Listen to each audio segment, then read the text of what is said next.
Oh, yeah. Welcome in. Happy Tuesday, everybody. Ben and Woods, 97.3 The Fan. Great day. Great day to be here with all of you. Already populating the chat on YouTube. Love to see that. Love when you guys get up early with us. It was a struggle getting up this morning. I'm not going to lie.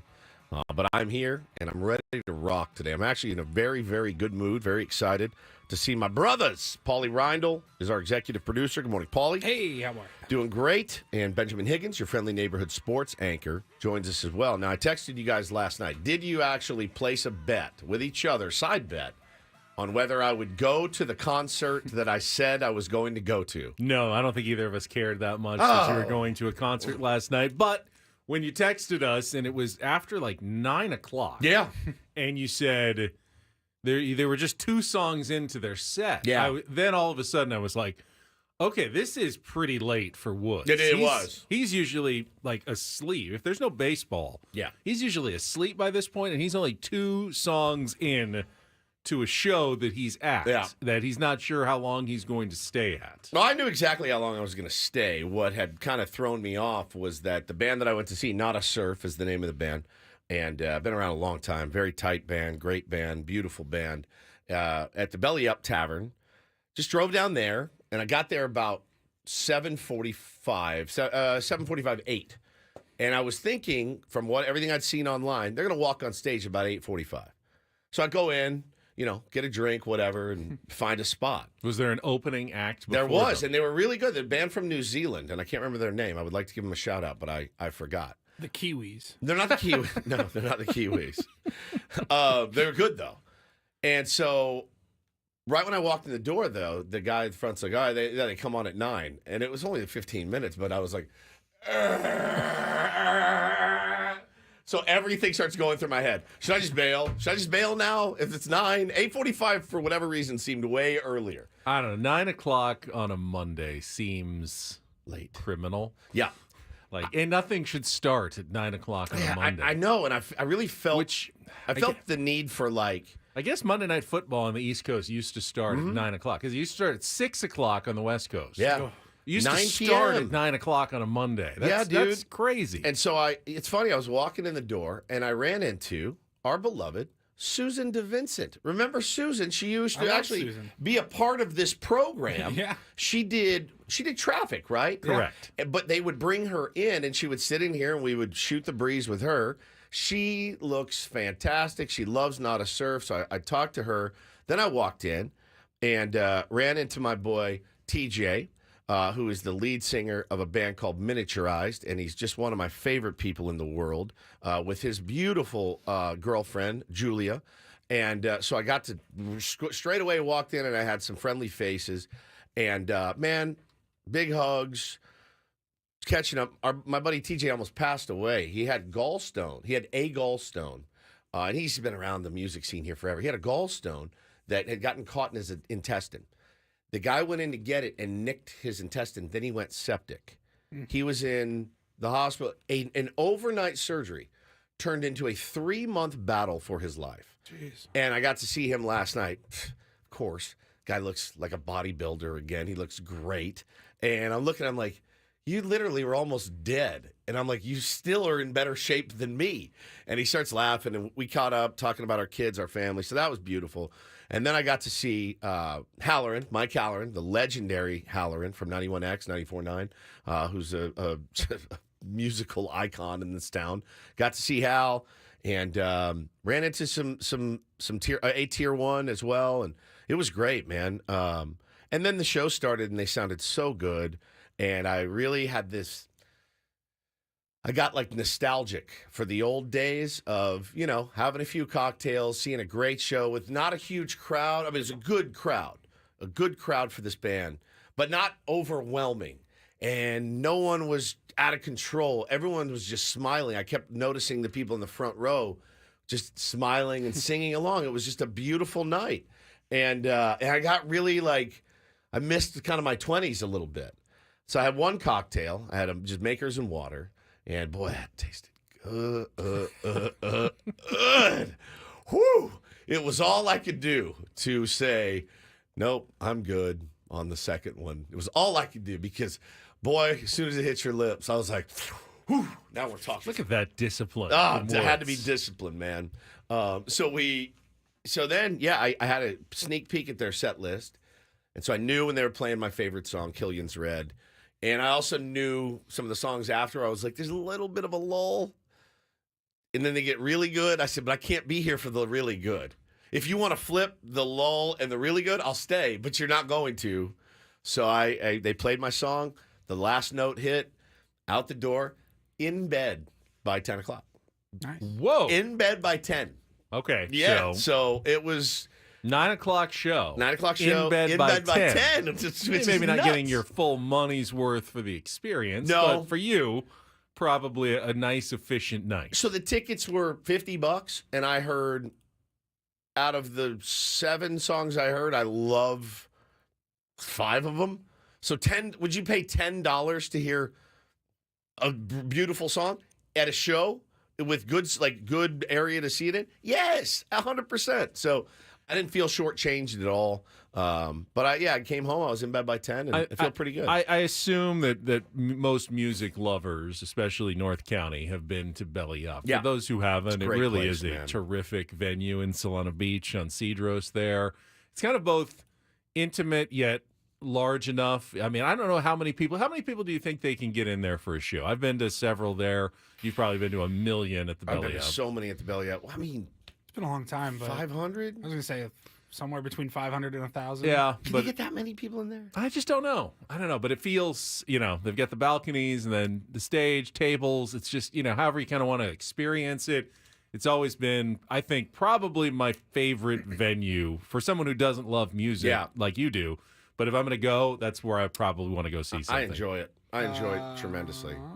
Quick Google search. Max reception capacity is 600. Okay, 500-600. Seated capacity is 100 if you have a different event. Kurt said he saw Ben's favorite artist there, Christopher Cross. Oh. Could you imagine Christopher Cross at the Belly Up? I mean, just sailing to all the North County, literal sailors up in the North County like yourself. That's where my mother climbed into the crawl space next door To at listen to the the Stones. hairdresser to listen to the Rolling Stones, but she couldn't get in. It's one of the coolest stories about your mom ever. It's just brilliant. Was that the secret show? Yeah, that the they put secret on? show Yeah, that I you had heard a about. friend Couldn't there. get in, Yeah. so Yep. knew the hairdresser, went to the salon next door, crawled into their crawl space, and incredible. just listened to Mick Jagger and All company. right, Belly Up. He's just out there. Your mom's just muffled through the wall. It's so good. I saw Dallas McLaughlin, who's been on the show many, many times, and my buddy Nick McCann as well. It was great, man. It was a fun night. And again, as I was driving home, I thought, man, my 20s were so much fun. I had so much fun. We went to shows all the time on Mondays, Tuesdays. And, I was in sales.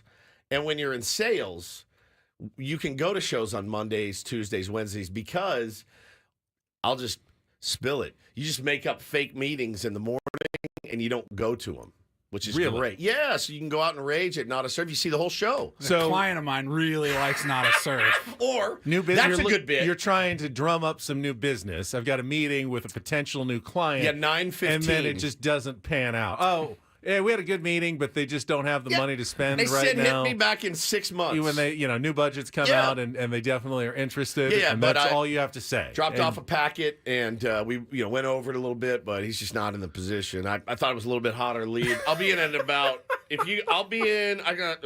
gonna do a little cold calling. I'm gonna grab a lunch. I'll be in about 12:30. The art of fake work is definitely something that needs to be discussed. It's hard to do on this show. It's very hard It to is come in very here hard. and sit here and not work. You have to do it. I can't just show up and be like this.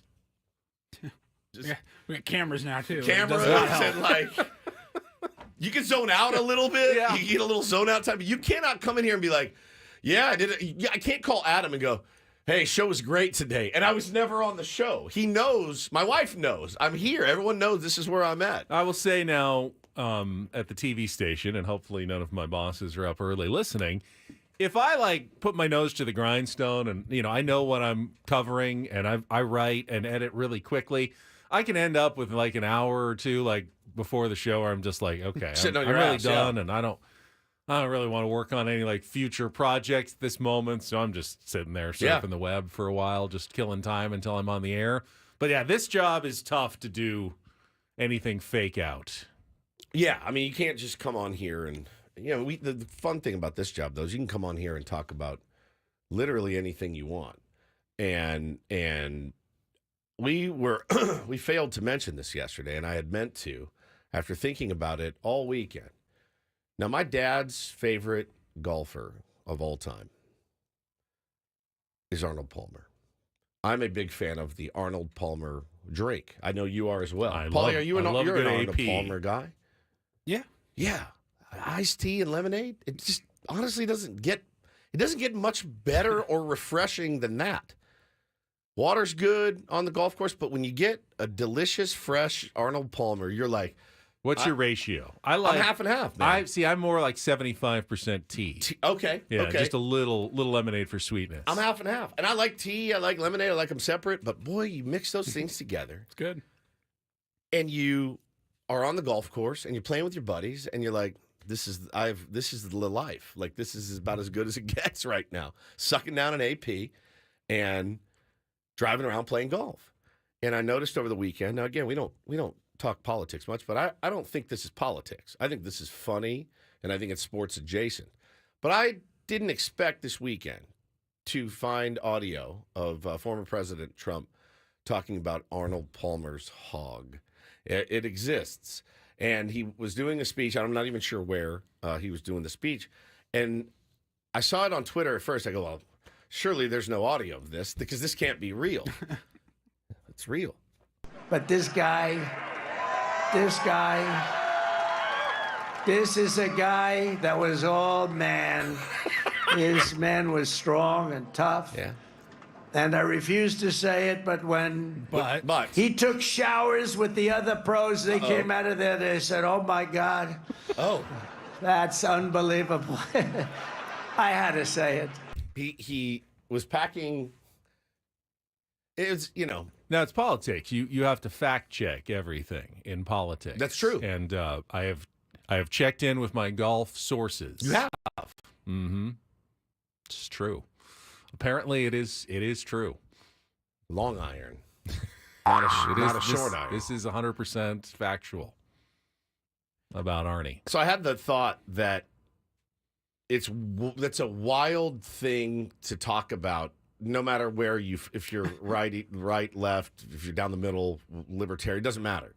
That's a weird thing to bring up in a speech. I think can we all agree on that? It's a weird thing to talk about in a speech. It's a weird thing to bring up if you're grabbing a beer with your buddy. That's true. It's a little weird on this show right now. You hear about that guy's penis? It's unbelievable. So I thought about it, and I said, well, yeah, I mean, it's sports. We can talk about it, certainly. But then I had the idea. I said, I wonder if he's doing bits. If he's like Sacha Baron Cohen, or if he's like, Jesse Agler doing the Incorporator. He's backstage and like, all right, Mr. President, you have the speech coming up. Here it is. Load it up for you, and you're good to go. If you want to go off the cuff, he's like, give me a word, give me something, give me a topic. And they're like, there's no way you could possibly. There's no chance. Bring up How about Arnold Palmer's dong. Yeah, how about Arnold Palmer's wiener? You do that for me? And he's like, done. It's done. No. I was kidding. No. It's done. He does like $100 bet every time he does it. So he goes out and he lays it out for all of us to hear again. And I refuse to say it, but when he took showers with the other pros, they came out of there, they said, oh my God. I saw Paul Azinger apparently quote, who was in the locker room at a tournament somewhere with Arnold, came out of the shower and goes, Arnie, put a leash on that thing.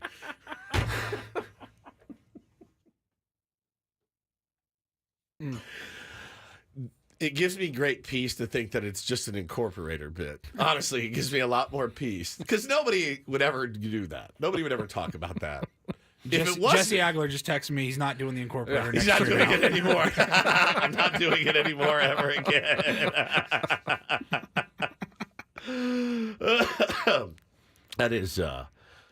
That's fantastic stuff. Fantastic stuff. But yeah, like I said, we can talk about anything on this program. And today we will. We will. I mean, we can talk about A.J. Preller's Zoom 45 minutes that I can pretty much boil down into, I don't know. 4 hours. Yeah, well, probably 10 seconds if you really press me on it, and I will try to do that next as we set up the menu. We will hear some of AJ Preller coming up, but I can sum it up for you in a sentence or two if you'd like. We will get to that, and by the way, looking forward to something immensely today in our 7 o'clock hour. I will let you know what it is.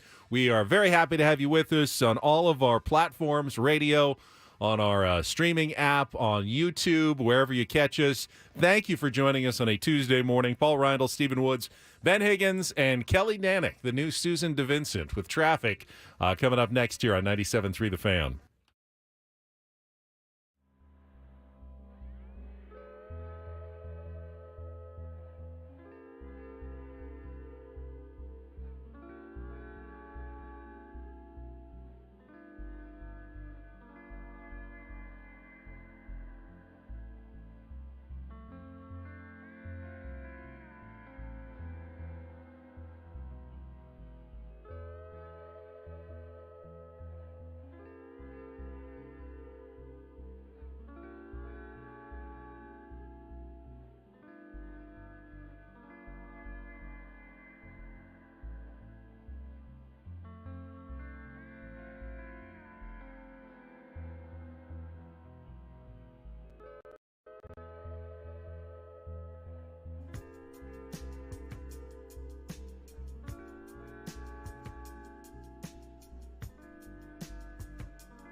Hamul Casino. Fun above all else.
Apparently, Woods, and I did not realize this until yesterday. The next 2 weeks may be the most important in the history of the San Diego Padres franchise, if A.J. Preller is to be believed. Dodgers, Yankees, they're just playing in the World Series over the next couple of weeks. That pales in comparison to the gargantuan work that will be going on in the front offices at Petco Park. Because based on yesterday's 45-minute Zoom news conference, I will sum it up for you in one sentence. Everything you ever wanted to know about the Padres will be decided in the next 2 weeks by A.J. Preller. I almost felt yesterday, and we'll play the audio, that, I texted you guys. I said, so should we have just done this 2 weeks from now? Or, because every question was asked, was like, yeah, a couple weeks. So we'll be looking at that in the next couple of weeks. Having conversations over the next couple weeks. We'll be talking to Eric Katsenda and Eric Gruffner in the next couple of weeks. We're going to talk to players and their agents over the next couple of weeks. We'll talk to Mike Schilt and the coaching staff in the next couple of weeks. So me that was calling for this, it's my fault because I was calling for this early. And he probably like, I just let him do it on their time. I got to shut this guy up. He's on the flagship morning show pounding me for not doing a Zoom, but I don't have anything for him until November 7th. We have a new entrant, by the way, into the Dodgers spelling bee. Just saw it this morning in the chat. Goes by Alive CS213. And he wants to let everybody know that the Padres says 45 years of chalking, right? Or am I wrong? What he wanted to say, he meant choking. My man, it's CHOKING. Chalking is not actually a word. No. Chalking. Now it's CHALKING if you're like putting lines down on a baseball That's field. chalking. That would be chalking. If you have caulk and you need to caulk your shower, that's caulking. CAULKING. So again, your morons, learn how to spell. My son, who's 6, knows how to spell choke and choking. The Dodgers spelling bee is going to feed families. How many rounds can they go? One round. Spell choke. CHOCK. You're out. You're done. Well, the first one to get one right is your champion. All right, spell loser. LOOSER. Nope. Wrong. It's a great bit idea, but it's going to last. It's going to last 30 4 seconds. Chalking. Yes. Whatever your name is. We've been chalking for 45 years as Padres fans. Chalking. It's like that scene in Billy Madison. Spell couch. COR. Are you going to the mall later? He gives him the look. Are you going to the mall later? That's what I was going to ask. It's the greatest. This is the greatest bit in radio history. Choke. CHOKE. Choke. Say it to yourself. Repeat it as you're driving around stuck in traffic today in L.A. Choke. CHOKE. Nobody knows more about postseason chalking than the L.A. Dodgers. No one. A lot of opportunities to do it. I'll give you that. But nobody chalks more than you morons. Nobody. Keep them coming. This is the food for my soul. Personally, I think the Dodgers are solid favorites this week, which means they do have another opportunity to chalk it away. Yeah. Against the New York Yankees. It away. Francisco says, hey, let me enter that spelling bee. I'll smoke all of you. He spelled everything right. You're in. You're in.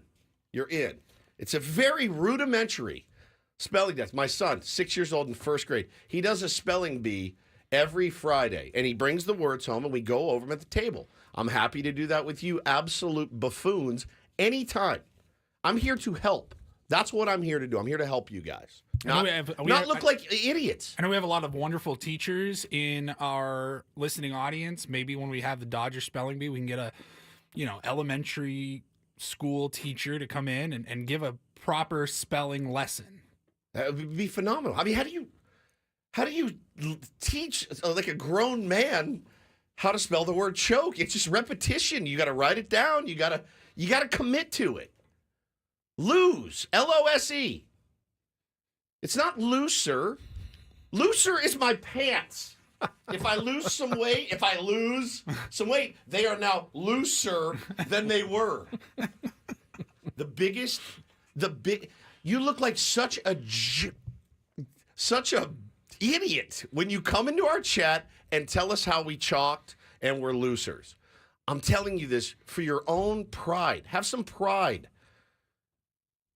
in how you spell and how you Technology's talk track. made it so much easier with You spell have to check. be an idiot. Like, you have to not spell try. things. You have to try to be a moron to misspell words. You have to try to be an obstinate moron in the year 2024. Whether you have an iPhone, an Android, whatever. If you're on your computer, you get the little red squiggly lines underneath. I can't wait for this. Paulie, get on this. This needs to happen. Blindfolded in all their gear, and Ben just doing a spelling bee for him. All right, can you use it in a sentence? The Dodgers lose to the Yankees. L-O-O-S-E.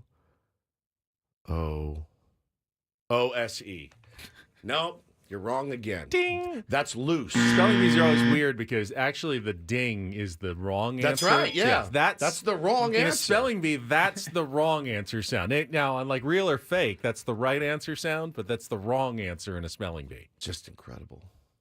All right, I digress. All right, you digress for a second. Keep them coming. This is chicken soup for my soul. Watching you guys fumble all around the most basic English words. So AJ Preller would lead us to believe that he hasn't even given a moment's thought to the future, and it will all be happening over the next 2 weeks. I suspect that in some quiet moments he's actually already given a lot of this thought, and there are plans and ideas in place for the Padres' future. He just wasn't really willing to discuss them. However, there were, if you read between AJ's lines, a couple of interesting comments that we can discuss and we will get to coming up in our next segment. There were a couple of good questions as well. Not as many great answers, but some good questions that needed to be asked about the Padres offseason, and we will give you our spin on that coming up here at 6:35 in our 7 o'clock hour. Got Take on Woods, had a couple of Monday Night Football games last night. Don't do this. I am really looking forward to 7:35, though, and I think Woods is as well. Today is the start of the National Basketball Association season. And Woodsy's actually going to help us prepare for that season with a preview. And he's done some homework, if I'm not mistaken. Like, way more than so I much wanted to do. I get the sense that you're now almost excited for basketball season and actually really bummed we don't have a team here in San Diego. I'll tell you my whole experience yesterday. We'll talk about that coming up at 7:35 Basketball today. Woods, buddy. Second half of the program, we'll get back into AJ Preller. Paulie's got a Reindl Report and some headlines. It's a guest-free Tuesday today, our first without Jesse in a while, which makes me a little sad, of course, but got to give Jesse some time to recharge the batteries here in the offseason. Lead up to Annie and Elston coming up at 10 o'clock. When we come back, though, AJ talked about a few different topics, including more than I expected about the last two games of the playoffs and getting shut out twice in a row. I thought, that's just going to get glossed over. Wasn't totally glossed over. AJ actually addressed it. We will get to that and more coming up next with Ben and Woods on San Diego's #1 sports station, 97.3 The Fan.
Would you say that there was any news that came out yesterday from A.J. Preller?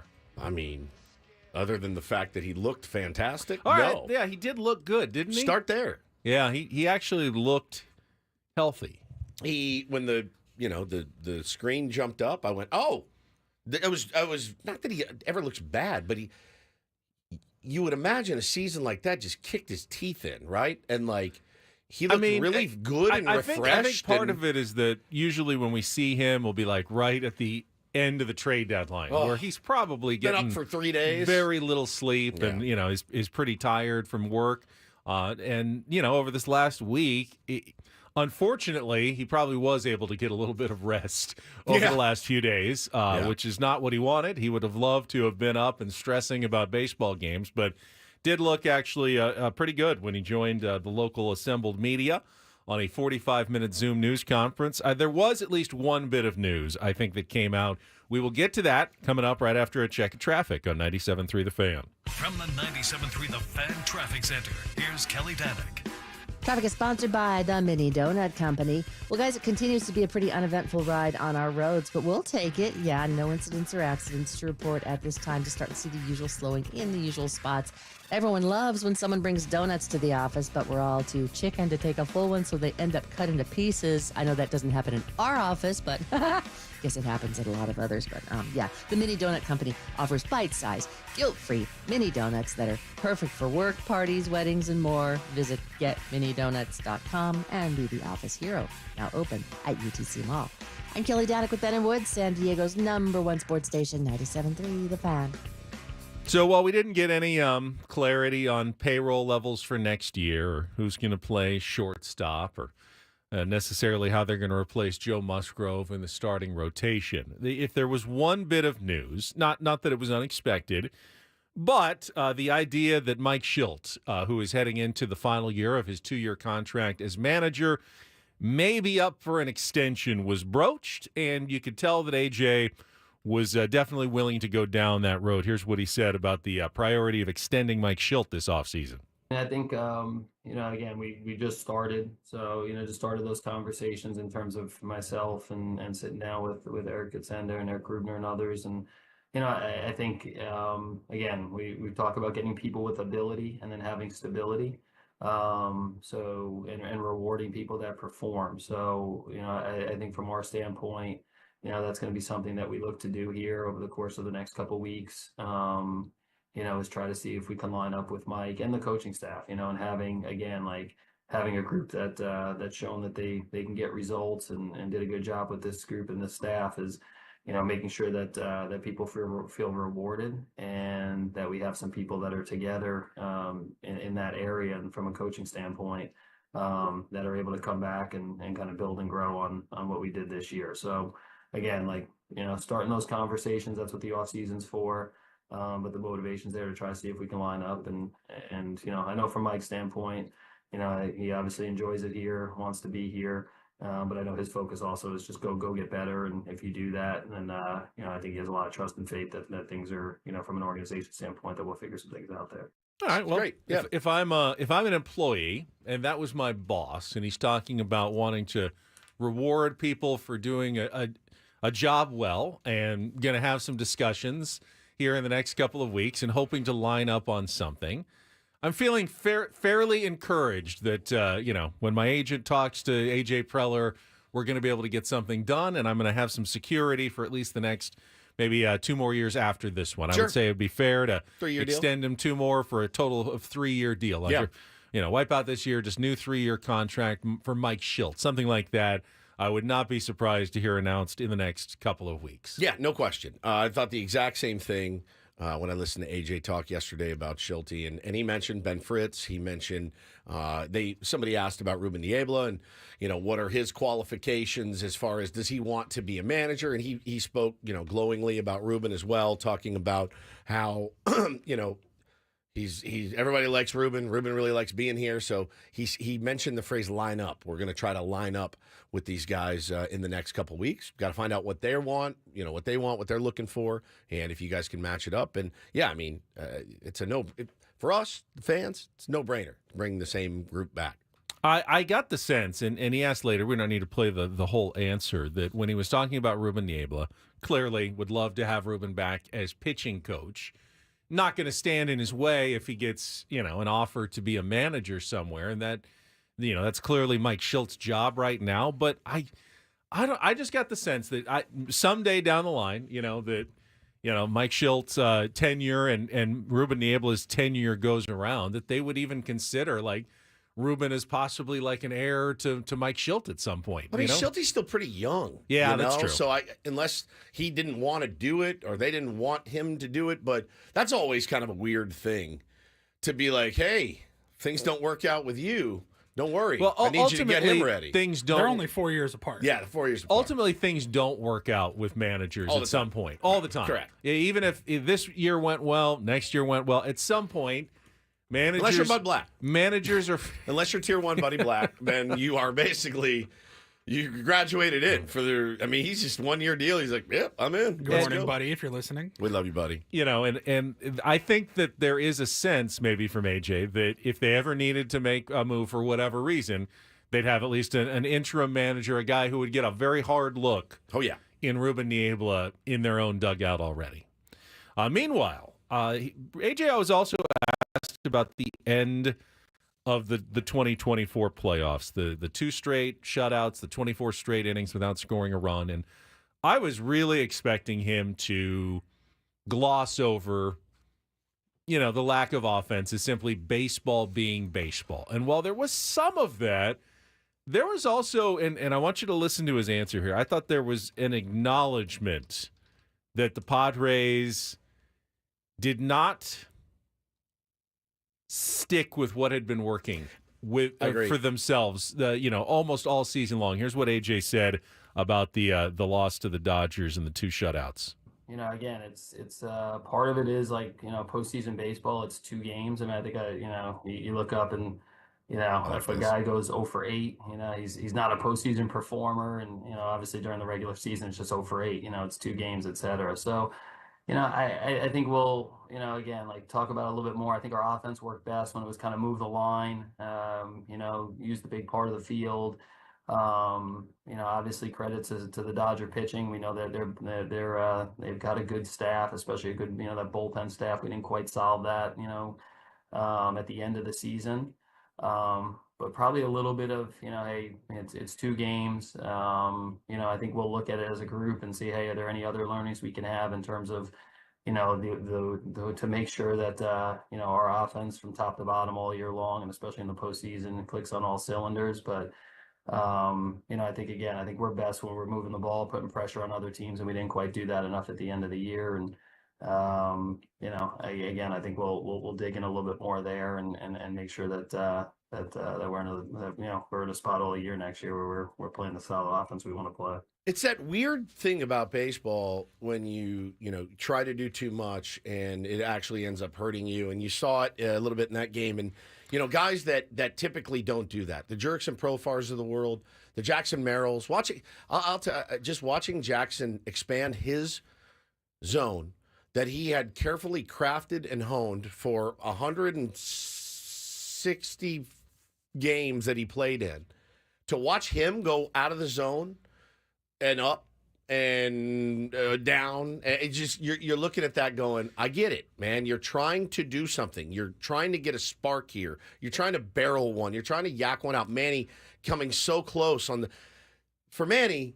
That's what he's paid to do. I pushed back a little bit because I saw so many fans going, they're swinging for the fences. Hero said, ball, you can tell that because they always swing hard. I mean, I'm not even saying swinging for the fences. I know you're not a big, but a lot of people said, they're trying to do too much. They're trying to, hit home runs. And for me, it's just expanding. That's it. That's part of it. But I kind of pushed back on that. But AJ did somewhat acknowledge that his team did not do what had made them so successful for 167 games that they had played. That's tough. And had worked offensively. Yeah. Then all of a sudden, the last 2 didn't seem like the same San Diego Padres. And it's partly because the Dodgers bullpen was really, really good, and they've remained good. It's not like we just got torched by a bullpen that got torched in its next series, right? Like, oh my God, how didn't we hit these guys? They're on a historic run right now. Like, True. It's crazy. So,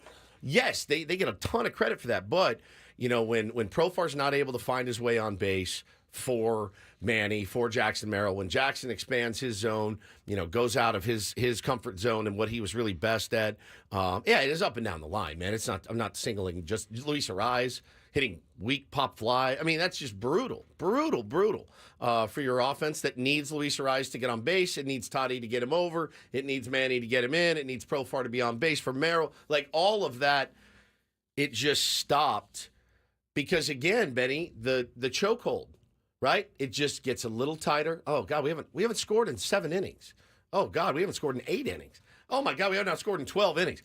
You can't tell me that a human being isn't going to go up there and try to do too much. A human being, even though they are finely tuned elite athletes, when you haven't scored for 14 innings, 16 innings, 18 innings, you're telling me you're going to go up there and be like, I'm cool, man. I'm breezy. I'm just going to see ball, hit ball. It's 100% understandable, but it's also...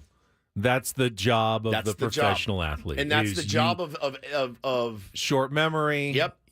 Sticking with what is going to work and not trying to do too much. Oh, sorry, the chalk hold. That's what I meant. They're in a chalk hold. And AJ did say, we'll just have to look into just a little bit to make sure that we stick with what has been working so well for us and it doesn't happen again in the postseason. And it's so funny because I wasn't in the room, but wouldn't you guys all bet money that Victor Rodriguez, what do you think his message was to the guys? Hey, go up there and swing out of your ass. Just try to really just barrel it out of here. No, it was, hey, relax, stay with what's gotten you here. That's the message.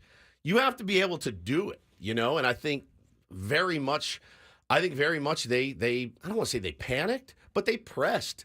They really pressed, and you saw them press, and they pressed against some really good pitchers that were able to exploit that. And I kind of agreed with a buddy of mine that former baseball player, played at UCLA. He's a Dodger fan, and we talked about it after the game, the bullpen game. He goes, man, actually after the series ended, he goes, I kind of knew we had you guys cooked when I heard the post-game audio from Manny, Merrill, Profar, all the guys saying, yeah, it's tough to figure out that bullpen night, man. It's hard to get anything going.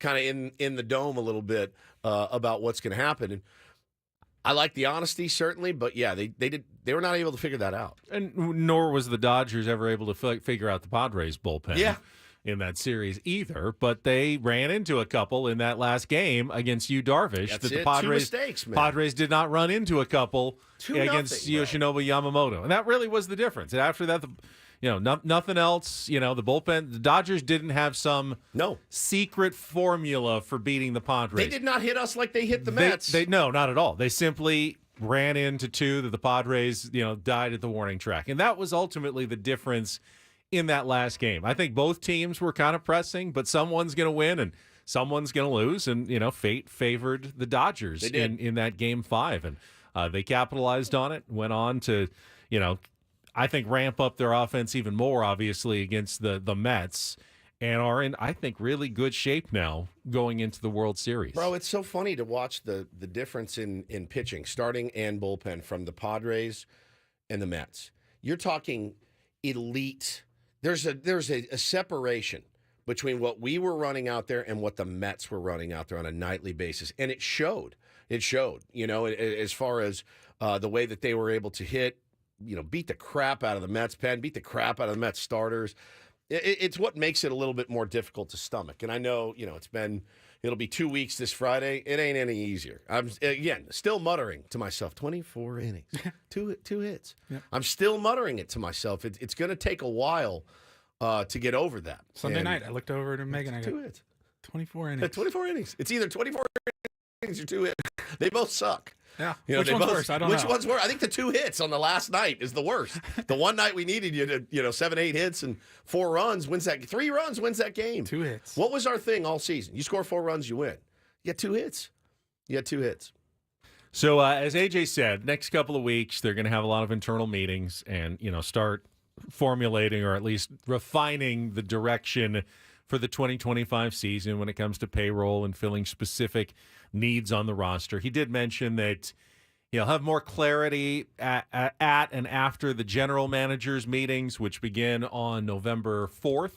So that's less than 2 weeks from now. That's a week from Monday that they'll begin the GM meetings, and then he'll have kind of a better idea as they go through what they can do, what potential trade partners might be out there, what can and can't be done in free agency this offseason. But he really didn't give us many specifics. What he did tell us, and we'll talk about it coming up later in the program. Want to keep it rolling? We can keep it rolling. Let's keep it rolling. You want to keep it rolling? NFL talk? All right, we can keep it rolling. Yeah, he talked about the competitive window for the San Diego Padres and the one player that is pivotal for the Padres' success in 2025. We'll get to that and play a little Take on Woods when we come back on San Diego's #1 sports station, 97.3 The Fan.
All right, Woods made the audible.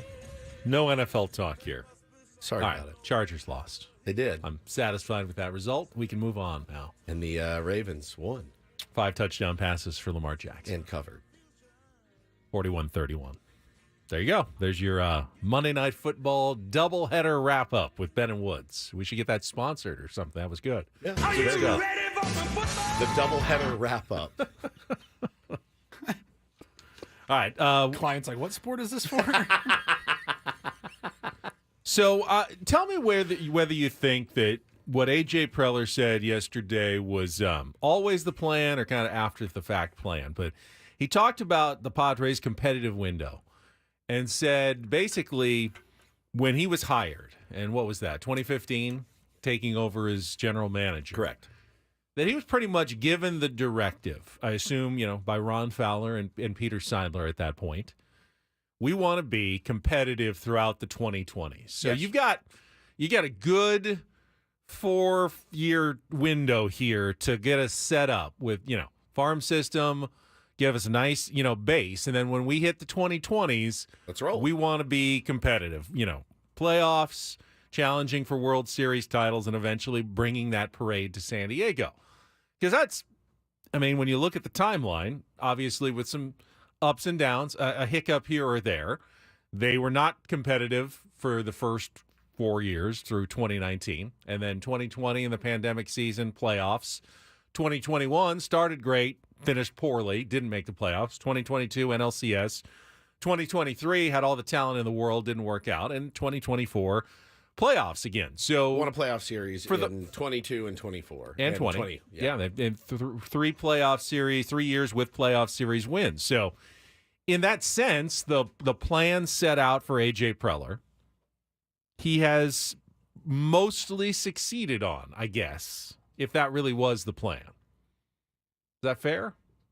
Yeah. Again, and he did make a point over and over and over in the press conference to talk about how they're just not even close to satisfied. I did like to hear that. It is something you want to hear from your president of baseball ops and basically the motivated is the word he used a lot. A lot. And again, not satisfied until we bring a World Series here. We're not satisfied until we bring a World Series here. Look, it's one thing to say it, but do the actions back up the words? I think the answer is yes. Do the results? No. But I think the actions do. I don't know that you could say, and again, you're not going to hit on 100% of the moves and contracts you made, and there have been some bad ones. There have been bad managerial hires. There's been in under his tenure, there's been a lot of missteps, which is not super uncommon for GMs. Can we absorb those mistakes and move forward and continue to give ourselves a chance to win a World Series? Yeah, that remains to be seen, but I like it so far. I think to answer Ben's question about A.J. Preller and his tenure and has he succeeded, I think he has succeeded for the goals that were set in front of him when he took over. Correct. It was make this team relevant, interesting, on everybody else's radar. He has done that. Now you're in that world with the Dodgers, the Yankees of, okay, we've been here. Now we got to take it to the next level. Next step. We have to win one. And now he's trying to do that. And I think the big question as you head toward the second half of this decade of, competitiveness is, can you sustain it, especially given payroll obligations that, we talked about it yesterday in terms of, what the Padres are already committed to and how little flexibility they may have when it comes to the luxury tax going forward. Can the Padres keep that competitive window open for the next few years? And on that subject, AJ was fairly optimistic, and this was kind of framed in a question about players who are entering free agency or, going to be a free agent and whether they're going to be able to extend them or talk about deals with guys like Michael King and Dylan Cease and Luis Ariz. But AJ kind of expanded on why he feels the Padres are now in a good spot going forward. So far, it's just been some real baseline, some real basic communication with agents, just explaining like, hey, we're interested, and we'll have some conversations, and whether that's a multi-year or 1 year situation. I think, it's just kind of like reaching out. And I think really that's all we've done so far is like reach out, start in the process of talking to teams from a trade standpoint, just kind of figure out what teams are interested in doing, what they're trying to accomplish this offseason. And then very very surface level conversation with agents, trying to get a sense of kind of time frame and timeline. But that's really what the next couple of weeks are for. And it really doesn't start until the GM meetings. So, ultimately we'll keep talking and get a little bit more active with our conversations between now and I think that's November 4th. Yeah, I think, the next couple of weeks we'll be prepared, to have get more detail on those spots. I think the good news, a lot of those guys have indicated that they really enjoy being here. They enjoy, playing here in front of our fan base. They love the organization. They love their teammates. I think everybody kind of feels like I had I don't know, 5 or 6 different conversations where to a person, they were saying, hey, this is the best team I've played on. And some guys that have played on 100-win teams, playoff teams, and they were like, this is the best team, and this is, from an organization standpoint, the best feeling they've had, of just being, honestly, to get, being together and enjoying it, enjoying baseball. So, where does that leave us? What does that mean? Again, hopefully, players, they talk and, they're interested in coming back and being a part of it, and we'll tackle all that here in the next couple of weeks and months. So kind of a strategy in making Petco Park and the Padres just a really hospitable place where guys want to be. Doesn't mean that you get a huge discount on players, but you want to at least be at the point where if a guy's getting an equal offer from the Padres and the Dodgers and the Yankees, that, the Padres are going to be a team that players actually want to come play for. Yeah, which is important. And AJ thinks that they have positioned themselves well in that aspect of a competitive marketplace. Yeah, I would tend to agree with that based on everything that we've heard and saw and how much this team enjoyed being around each other. Again, it translated to a lot of wins in the regular season. But the postseason is where, he wants to probably focus on how to improve, how to get over that hump. And, honestly, the hardest part about this entire season is looking at the roster in the postseason and just going, we had it. We had it. You did it. You did it. You did your job very, very well. I give them A+ for this season. And when it came down to it, 24 straight innings without a run is going to bury you, So how do you get over a 24-inning hump from a 162-game season? That's going to be the billion-dollar question. And it does sound like, again, just kind of reading between the lines a little bit with some of the things that he said, it sounds like they're going to be able to make moves. He praised Michael King as somebody that the scouts really, really like and somebody that's taken a huge step forward and mentioned, I've reached out to people's agents and talked about what their goals are and what they want. Again, very, very preliminary conversations right now, but I would expect some of these guys to be back ready to do this thing again. And it's going to be interesting to see the other pieces and what he has to work with. Need a contestant for Take on Woods if you want to join us here. We've got more tickets for Social Distortion, a sold-out show coming to the Observatory North Park, but you got to play Woods if you want to win them now. 833-288-0973.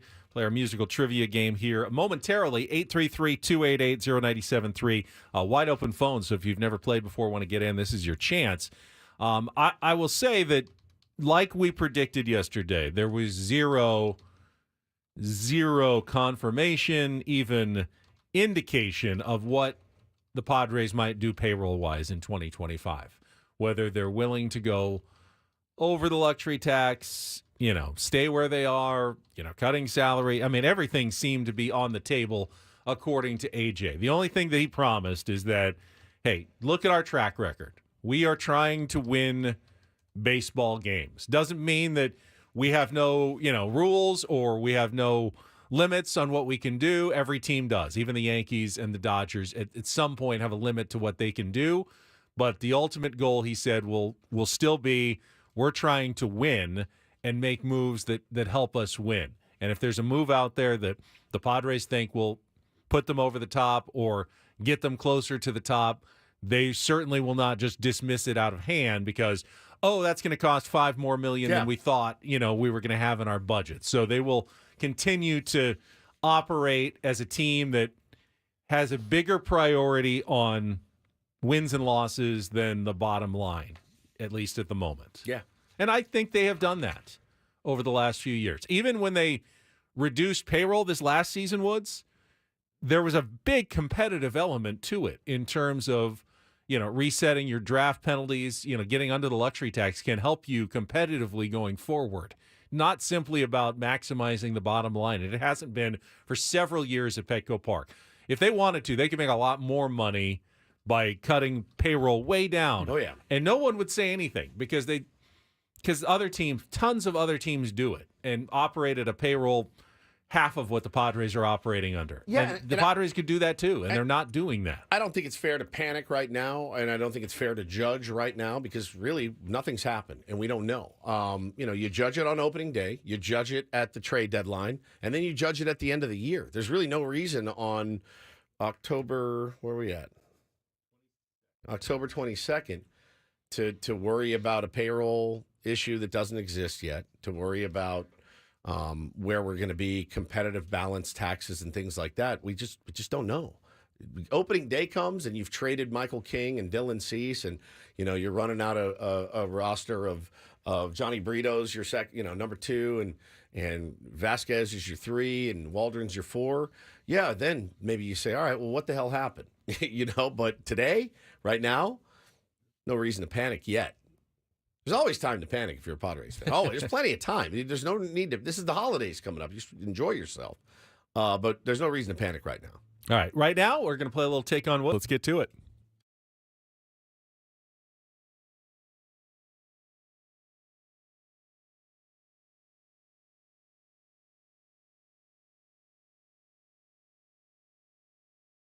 All right, looks like Jared's going to be up today. Take on Woods is brought to you by Valvoline Instant Oil Change. It only takes 15 minutes. You don't have to get out of your car. For directions and discounts, go to SoCalOilChange.com. That's SoCalOilChange.com. Jared, are you there? I'm here. All right, you're our contestant today. I think you know how it works. 5 questions, head-to-head against Woods. You beat or tie him, you will win a pair of tickets to see Social Distortion at a sold-out show on Friday, December 20th at the Observatory North Park. All right, you still there? I'm still here. He's all right. He's good. All right, here are your choices for categories today.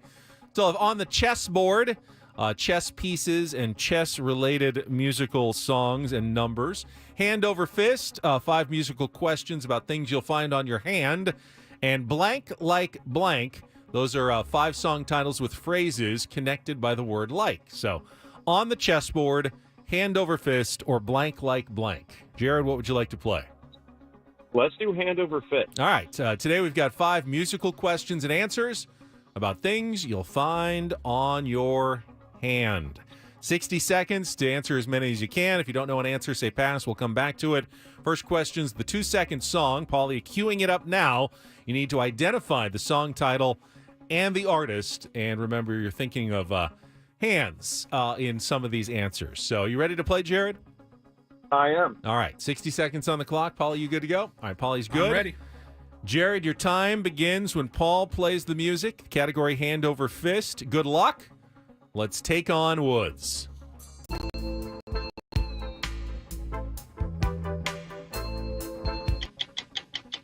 Skip.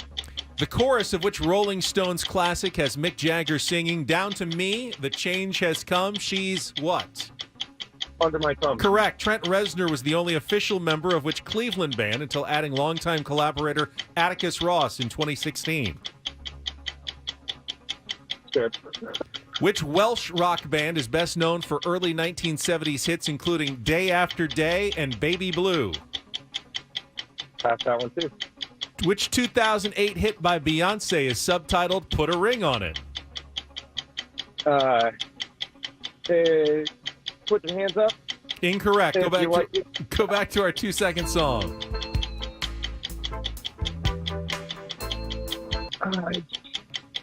I'll be wrapped around your finger by the police. Correct. Trent Reznor was the only official member of which Cleveland band until adding Nine longtime. Inch Nails? Correct. Which Welsh rock band is best known for early 1970s? All right, good rally there. You got 3 of the 5, 2 at the last minute. Wrapped around your finger by the police. Under my thumb.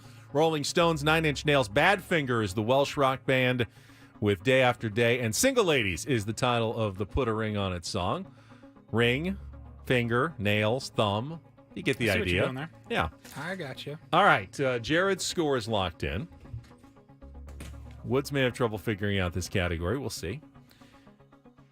60 seconds back on the clock. Woods, your time begins when Paul plays the music. Good luck. Let's take on Jared. That is Wrapped Around My Finger by the Police. Your Finger by the Police. The chorus of which Rolling Stones classic has Mick Jagger singing, Down to Me, the change has come. Under My Thumb. Correct. Trent Reznor was the only official member of which Cleveland band until adding longtime collaborator Atticus Ross in 2016. Nine Inch Nails. Correct. Which Welsh rock band is best known for early 1970s hits including Day After Day and Baby Blue? Pass. Which 2008 hit by Beyonce is subtitled Put a Ring on It?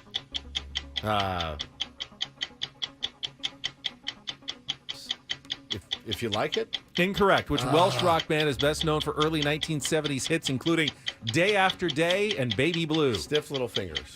No, but Finger, it was Badfinger. Goldfinger. Badfinger. Damn it. You know what, Jared, whether it's a 3-2 win or a 3-3 tie, if I'm strictly not giving Woods Wrapped Around Your Finger. What did I say? Either My way, finger. Jared, congratulations. You have won the tickets to Social Distortion at the Observatory.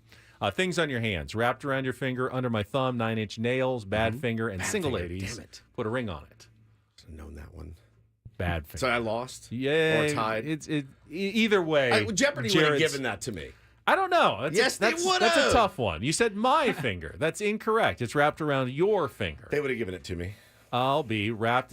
I love that I song. mean, it kind of changes. Yeah. At the end, it's you'll be wrapped around my finger. Yeah. But the song is Wrapped Around Your Finger. They by would the have given that to me. Police. Alex Trebek would have given that Either to me. way, back on in this the day. show, the listener's getting the tickets. Yes, Jared's winning the tickets. He can Jared, have them. Stay on the line. Paulie, I'll get your information and set you up with the Social Distortion tickets. Congratulations on Hand Over Fist is our category today. I like that.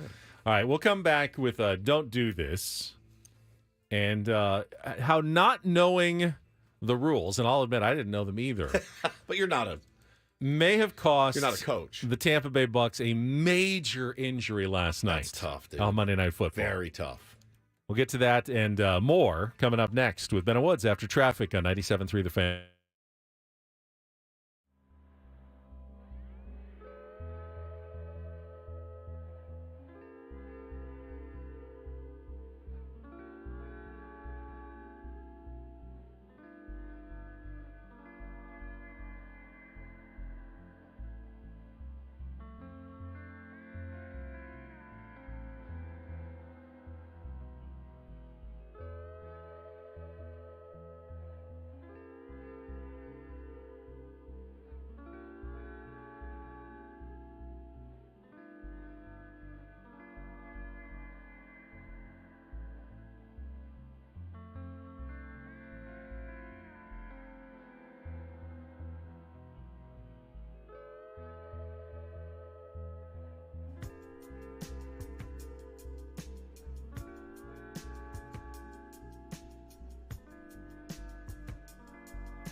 Hamul Casino.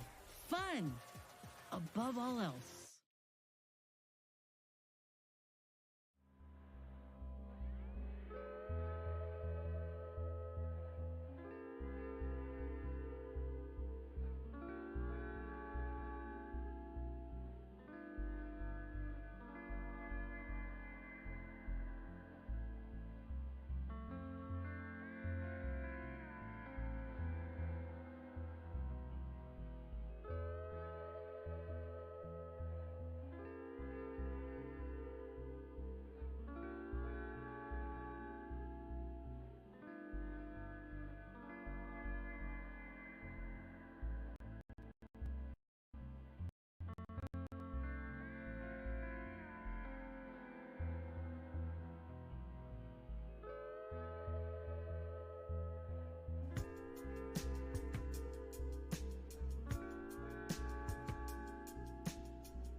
Hamul Casino.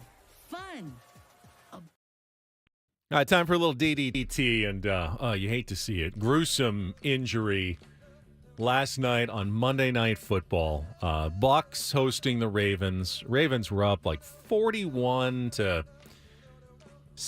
I think, or it was 17. I mean, late, and the Bucks scored a couple of touchdowns to get within 10, but there was only a minute left in the game, and they had actually just said on the broadcast, yeah, don't you just want to get through this game healthy as the Bucks continue to throw the ball? And they just said, I don't know, do you want to just get through this game and make sure everyone gets through it healthy? And all of a sudden, over the middle, Chris Godwin, star wide receiver, goes down. And I saw it live. They would not show a replay. It was one of those where they said, we're not going to show you the replay. But his ankle just went in the wrong direction.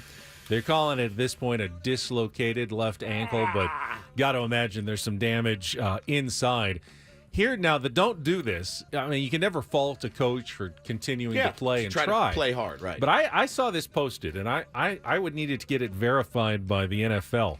But with the new kickoff rules, remember, you have to declare if you're going to go an onside kick. And they had already done it a couple of times, recovered one even in their futile attempt at a comeback. But apparently in the new rules, you have a maximum of 2 onside kicks you're allowed to try in the game.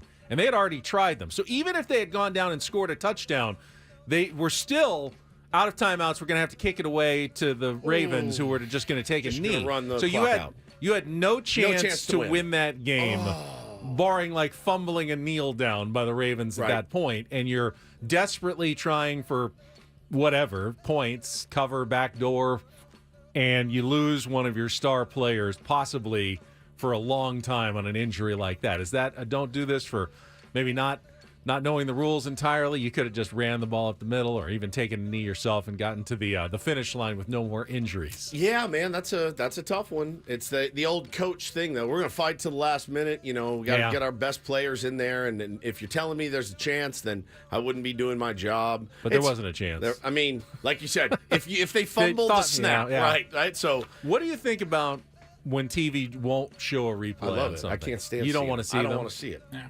I do not like seeing it. I don't like watching people's leg explode. I don't like to see it. You don't think that's part of the watch their knee explode. Yeah, watch their leg go 90 degrees. It was very hard to see in real time. Obviously, it's going quickly. Fine by me. Do you need one replay just so people know what happened and what's up, and maybe with a warning like, "Hey, you may want to look away, but we're just going to show you the one replay to show you what happened." I'm okay with one replay. You don't show it over and over and over again. I don't want any. You don't want any. I see your point, but you can just go on Instagram, X, Well, you have to, wherever. It'll be there. They didn't. No, they never showed a close up.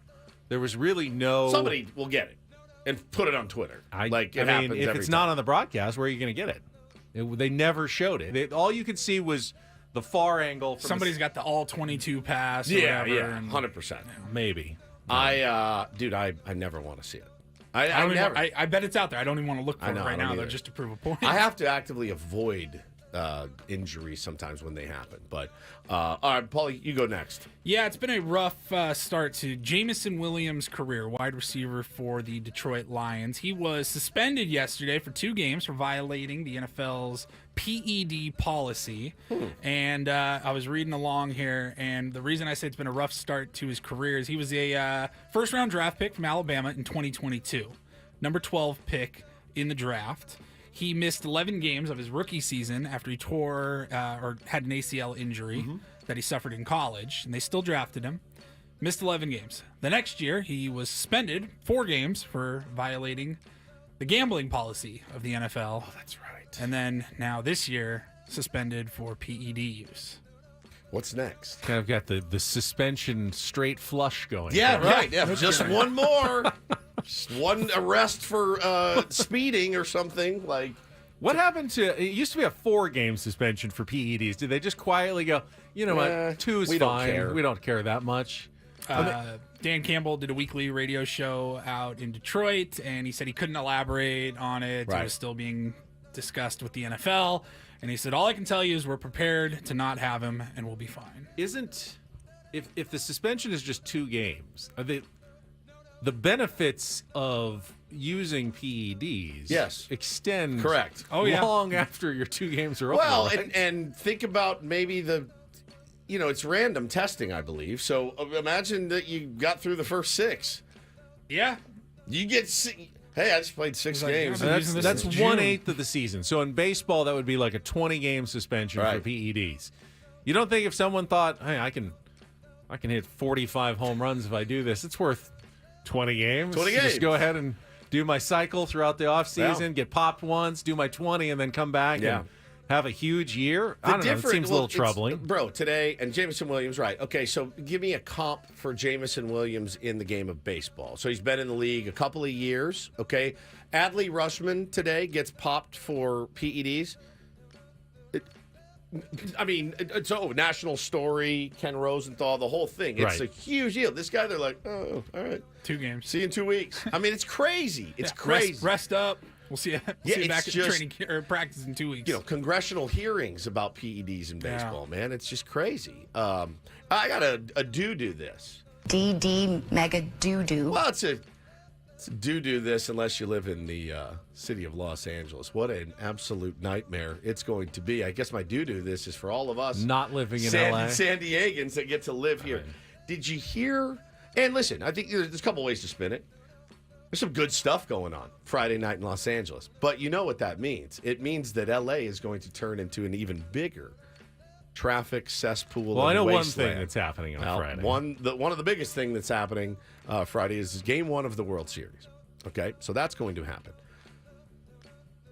Then I was in a lot of that traffic going up to the Division Series from not long ago. It's pretty bad. Less than 2 hours later, the LA Lakers will face off against the Phoenix Suns at the Crypto.com Arena at 7 for their second home game of the season. All right, it's only about 4 or 5 miles from Dodger Stadium. It's on the other side of downtown. Yep. Dodger Stadium's kind of the northeast side of downtown. Crypto's kind of on the southwest side of downtown. So it doesn't stop there.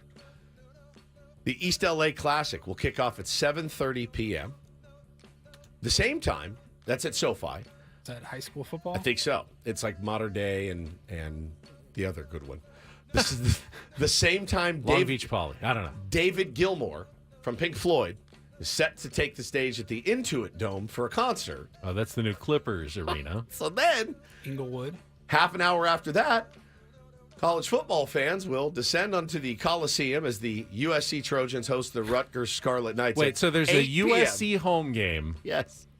A World Series game. Yes. A Lakers game. A David Gilmour concert. A major high school event at SoFi and a giant concert. And actually, all within like a 10-mile radius. Actually, Jeff Lynne from ELO, they're taking the stage at the Kia Forum. Okay. Okay, which so is right that's next. 8. Which is next door to the Intuit Dome and SoFi Stadium. Wow, dude, it's going to be Carmageddon. And the game, so the Dodger game starts at 5, which means if you need to leave your job at noon, go home, quick shower, and then you start head down to Dodger Stadium and hang out. But if you're going to anything else, I mean, it's 7, it's 7:30, it's 8. You're toast. I'm so happy we live here. I know I complain that like bands skip here, we don't have an NBA team and everything else, but I am happy to live here. We don't have to. Our traffic's bad enough. Imagine that on a Friday in LA, which is already the worst day for traffic. Always the worst. It's just the yikes. Worst. Terrible. I'm glad we're here. Me too. Do this. Don't and do this for a Tuesday. That was Don't Do This with Ben and Woods on 97.3 The Fan. All right, we've gotten them into it, folks. Basketball Woods will make an appearance when we come back. A quick look ahead to the NBA season that does begin tonight and why, even though we don't have a team, there are some intriguing storylines. Intriguing enough even for our basketball skeptic over here, Stephen Woods. I think you're going to like this. Coming up next on San Diego's #1 sports station, 97.3 The Fan.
I think there's definitely always the question, how much can you get into a sport that is not played in your city? Yeah. You know, we can always watch any game on television. We watch football, we'll watch basketball, but can you truly have that same passion when you don't have a team playing in your town? Even if you're not a fan of that team, your team will eventually come to town, you can go watch them play, because otherwise you're going to have to, in basketball, you're going to have to make a trip up to Carmageddon if you ever want to watch your team play, whether it's, the Lakers, the Clippers, or, the Timberwolves coming to town at some point. You can't do it here in San Diego. And I think that is an obstacle to really true fandom of any sport. Yeah, the rooting interest really is what kind of puts me off of the whole thing. I'm not going to root for the Lakers. I'm from Dallas, but it was fine when I was there. I grew up going to watch, Mark Aguirre and Ron Harper and guys like that, and I just kind of lost the plot. But then I moved to Chicago, and you couldn't avoid basketball. You could not avoid it. Yeah, what years were you there? The prime years, the absolute, 99 through 2003. Those were not the prime years. Well, no, when did I get there? Well, I was in South Bend. I moved to South Bend in 97.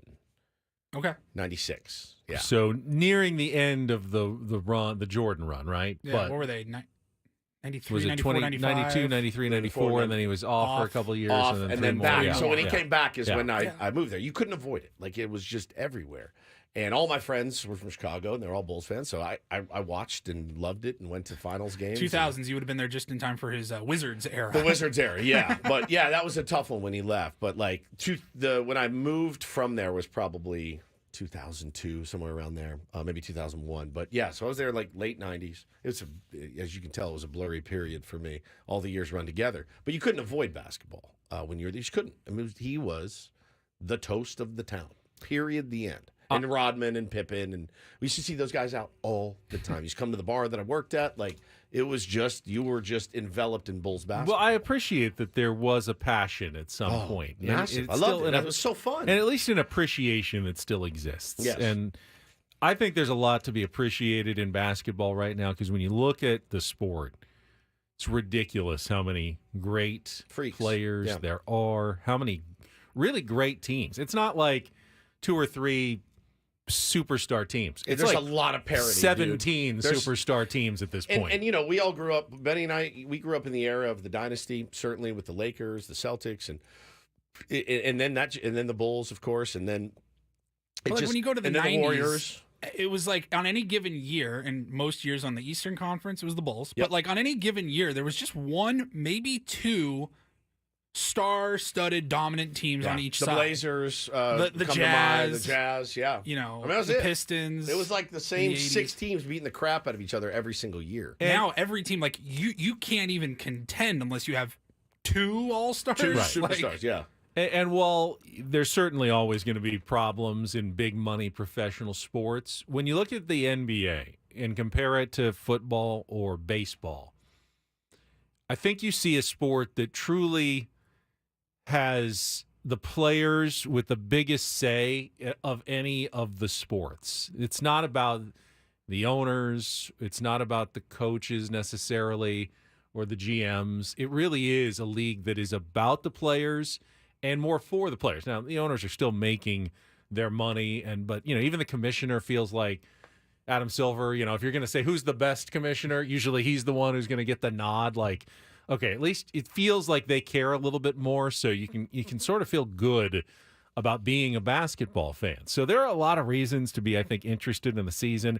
Woodsy's going to help us, though. It's not as dirty as like the NFL. Yeah, exactly. The NFL. Nobody in the world has ever been like, God, I just love. Yeah, Roger the Goodell. NFL is popularity king. It's still no, that's not going to change. But there's definitely an aspect of evil empire-ness to football that I don't feel the same way about basketball. And there's that in baseball as well. Oh yeah. Oh yeah. I mean, at least a lot of the teams, the owners who are not looking out for their fans or their players. I mean, just. It's insane. And in baseball, we let what, 15, 16 guys off the hook every single season, at least, as far as owners go. At least 15, 16 owners. Just like, half the league. Sorry about it. Half the league, man, is non-competitive. And trying to cut corners in every way they can, ultimately screwing the fans and the players. And I think, part of it is the salary cap structure that, it kind of combines the competitive balance of the NFL, but superstar players still get paid. The contracts in the NBA are pretty good. I mean, yes, LeBron could be making way more than 50 to 60 million a year. If it was truly like a free agent market, he might be making 200 million a year. Correct. So they are artificially deflating a little bit, but it's also lifting up, I think, a lot of the other players who are getting big Bro, you can be the eighth guy on the bench and you're making $80 million. Really solid money. So anyway, Woodsy's going to help us out. We got our Basketball Woods NBA preview, and we'll get into that right after a check of traffic on 97.3 The Fan. From the 97.3 The Fan Traffic Center, here's Kelly Danick. Traffic is sponsored by the Mini Donut Company.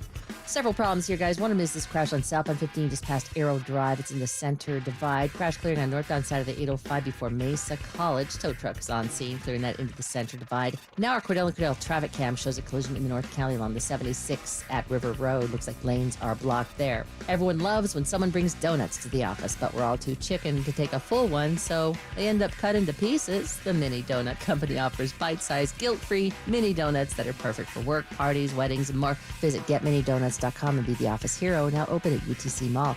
I'm Kelly Danick with Ben and Woods, San Diego's #1 sports station, 97.3 The Fan. Gets me every single time. I actually had a lot of fun with this yesterday, and without really knowing where to start, I just went in and read some season previews. And by the way, those are very long. Very, very, very. People who write about the NBA love writing about the NBA. I mean, do they get paid by the word? Because, bro, here's my 52-part preview of the season. It's like, bro, you're highlighting, there's really 8-9 guys that you need to talk about. That's it. Well, start reading now, and by unofficial opening day on Christmas morning, you'll be ready to go. You'll pretty much have your previews finished.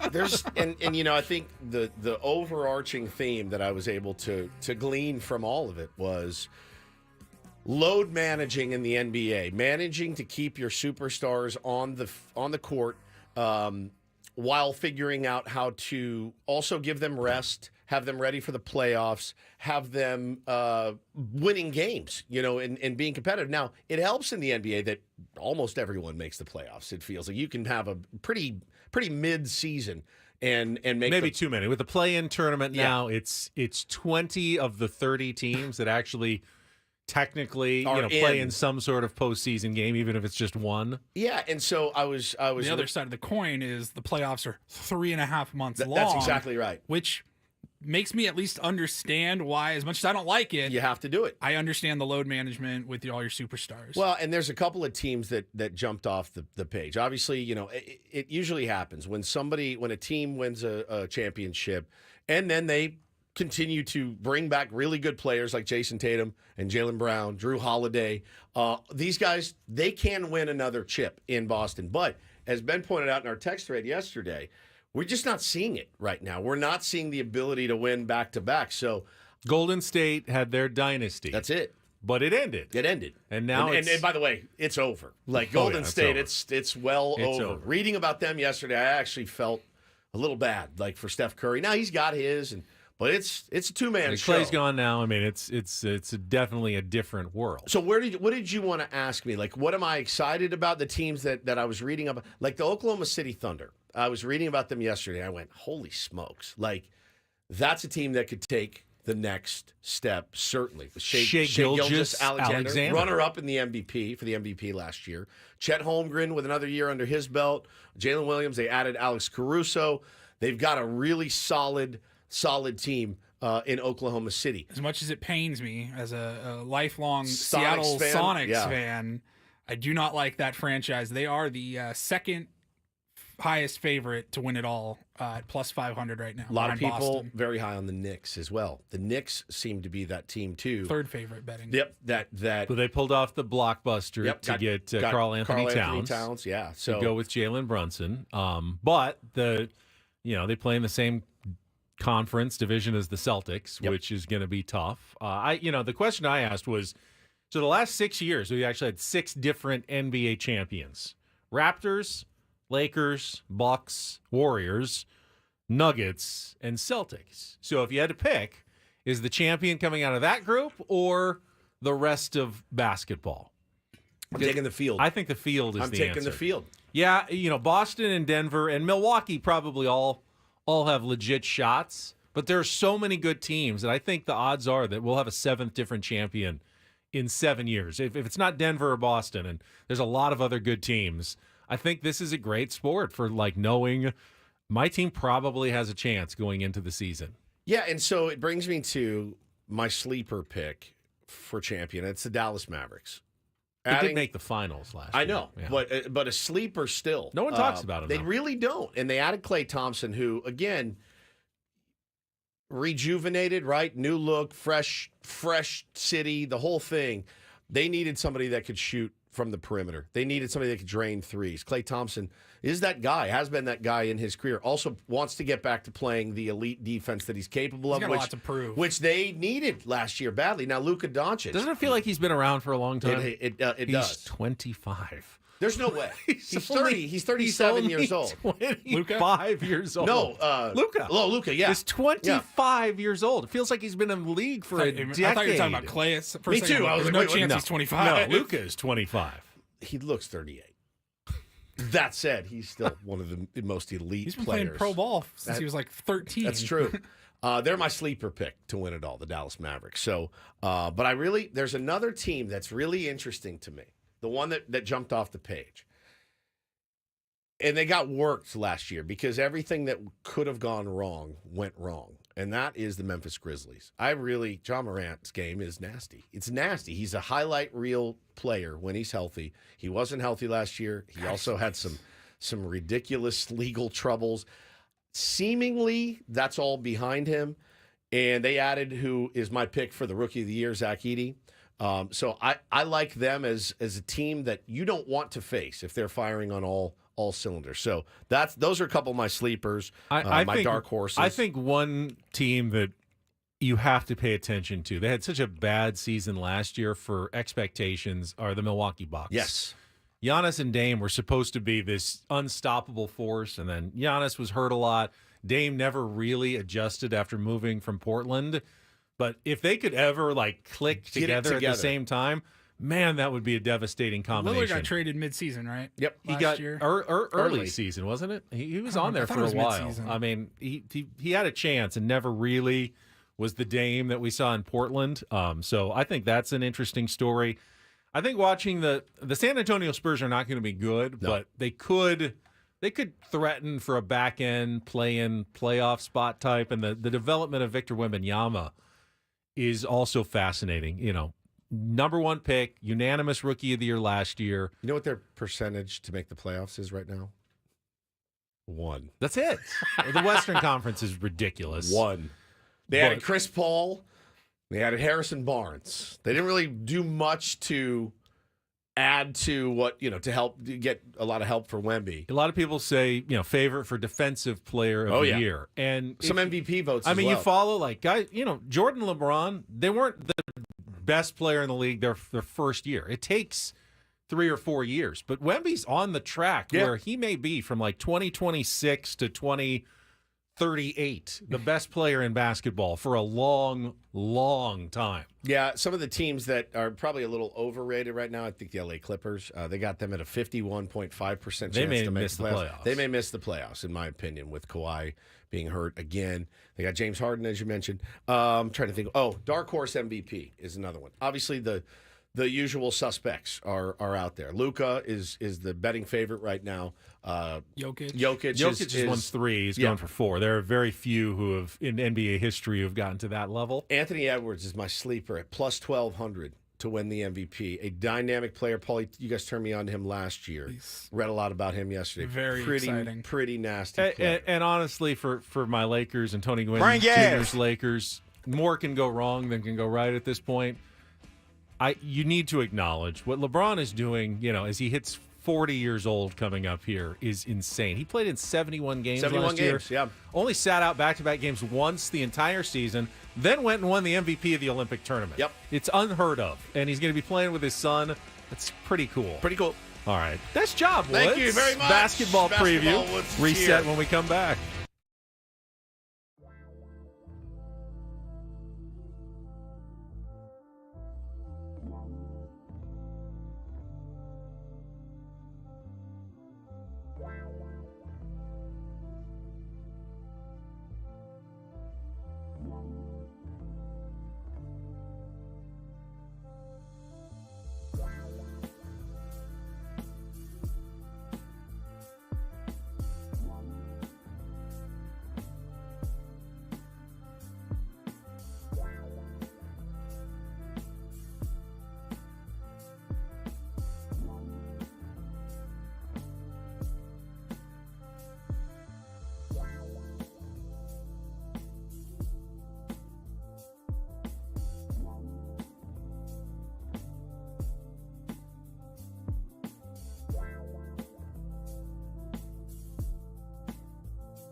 Oh, man, I can feel the reviews are in for Basketball Woods, and they're great. They're actually really, really good, so thank you, guys. I did do a lot of reading on this yesterday and made some notes and, my job.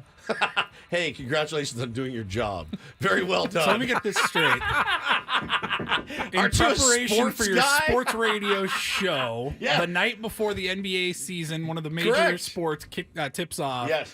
You read about the NBA. And made some notes. So for the first time in almost 7 years, in a non-baseball sport, I did some you prep. actually did some reading and prep. Yeah. Thank you. Congratulations. Well done. Woods. Thank you, guys. done. Thank you so much. Thank you so much. Thank you very much. Woj Woods, somebody said. No, it's fun. And like I said, I liked reading about it probably more than I enjoy watching it. I'll put the game on tonight. I'm interested to see the LeBron James thing. Now, I did, by the way, no big deal. Driving in this morning, listened to a J.J. Redick podcast. And I am impressed with J.J. Redick. Certainly knows the game of basketball. He's a good podcast host. For a basketball coach, he's really a good podcast host. He was really good and insightful. And again, we talk a lot about guys that get it, right? He gets it. He knows how the game is played, and I don't mean just the game on the court. Right. I mean the media game. So the guys that had him on were like, hey, man, so just before we get started, we've been pretty critical at times. He's like, guys, that's part of the gig, no big deal, right? And instead of being defensive and crying and whining and things like that, right? He just is like, I get it. It's part of the gig. He did talk about the fact that Ken Griffey Jr. and Ken Griffey Sr. will be attending the Lakers game this evening. You did get the sense from him that he talked about Bronny and what he needs from Bronny, and he said, look, we're going to work on a shot. We're going to work on his ball handling, which always makes me laugh. What we need from Bronny James is we need 10 defensive stops. We need 10 pressures a game. That's really all we're asking from him. We don't need him to come in and be his dad because he's not going to be. We need him to get in the face of guys, in the half court, and try to get a steal, try to put pressure on the offense. And he said, that's really what we're looking for him. He goes, yeah, and he's going to get some time here with the Lakers. He's also going to get some time in the G League. You do get the sense that tonight will be a bit of a publicity, I don't want to say stunt, but no, stunt's the right word. I do believe he will get in tonight to play with his father. He will absolutely get in because J.J. Redick gets it, and he gets that. Let's get it done. He doesn't want to sit around answering questions for 7 games. Hey, is this the game that Bronny's going to get in? Is this the game that Bronny's going to get in? You nailed it. That's it. Just do it tonight, and then he can actually start his career after that. And I think start him. Just start him and get it over with. And I think at some point they'll realize that the best thing, even LeBron will realize, the best thing for Bronny's development will be time in the G League. Yep. Playing against, upping his competitive level and not being overwhelmed by the NBA. I saw that 20% of the money at sportsbooks on Rookie of the Year is on Bronny James. There's no way. At 250 to 1 to 1,000 to 1. That's just free money for the sports. That's literally, you just gave them a new wing and a new pool. Right. Like they'll take all the money in the world on Bronny James to win Rookie of the Year. Yeah, let's go ahead and make our bets here. What will we do if Bronny James wins Rookie of the Year? I'll eat Ben's shoe. I will eat it. In full. I will swallow it and eat it. I'll eat yours. And okay. We can have a nice segment of shoe consumption. Yeah. So that's not going to happen. It's, again, free money. Like, it's fun to bet on a long shot every now and then. Like, I may put some money on Anthony Edwards to win the MVP this year. He's a plus 1,200. Yeah, you put $50 down. It could happen. That could absolutely happen. Bronny James winning Rookie of the Year is not going to happen. So I'm with you, Benny. Throw that dude in, get him his 4 minutes, and call him off, and everybody gets the moment tonight, and it's a cool thing. And make no mistake, I don't like the Lakers. I don't like L.A. That's a cool thing. It's a really, really cool thing. I would love to play a game with So Bo. clearly I would love it. the Griffeys, and I found this out about Paul. So the day that they went back-to-back home runs for the Seattle Mariners. Which is nuts. It was Friday night, September 14th, 1990. The day that one Paul Reindl came kicking and screaming from his mother's womb into this world. That night, Pretty wild. It Griffey was and his dad. in Seattle, born in Seattle. It's Mariners nuts. did it. Yeah, it was crazy. I wonder what happened if anything cool happened on my birthday ever. Now you can't hit back-to-back home runs in basketball. You can't really do anything necessarily back-to-back. Back-to-back threes. Threes on That'd be cool. consecutive. I think the coolest thing you could do is one of them throws an alley-oop pass to the other. Would be so elite. I think that Bronny to LeBron for an alley-oop. that's the ultimate highlight if you're going to do a son and dad NBA highlight is probably Bronny throwing one up for his dad at some point. If that could happen, I will be satisfied with his debut. Pretty cool. Paulie, that's a cool thing to happen on your birthday, but on my birthday, July 19th, 1975, President Stevens of Sierra Leone had 14 former government and military officials executed by firing squad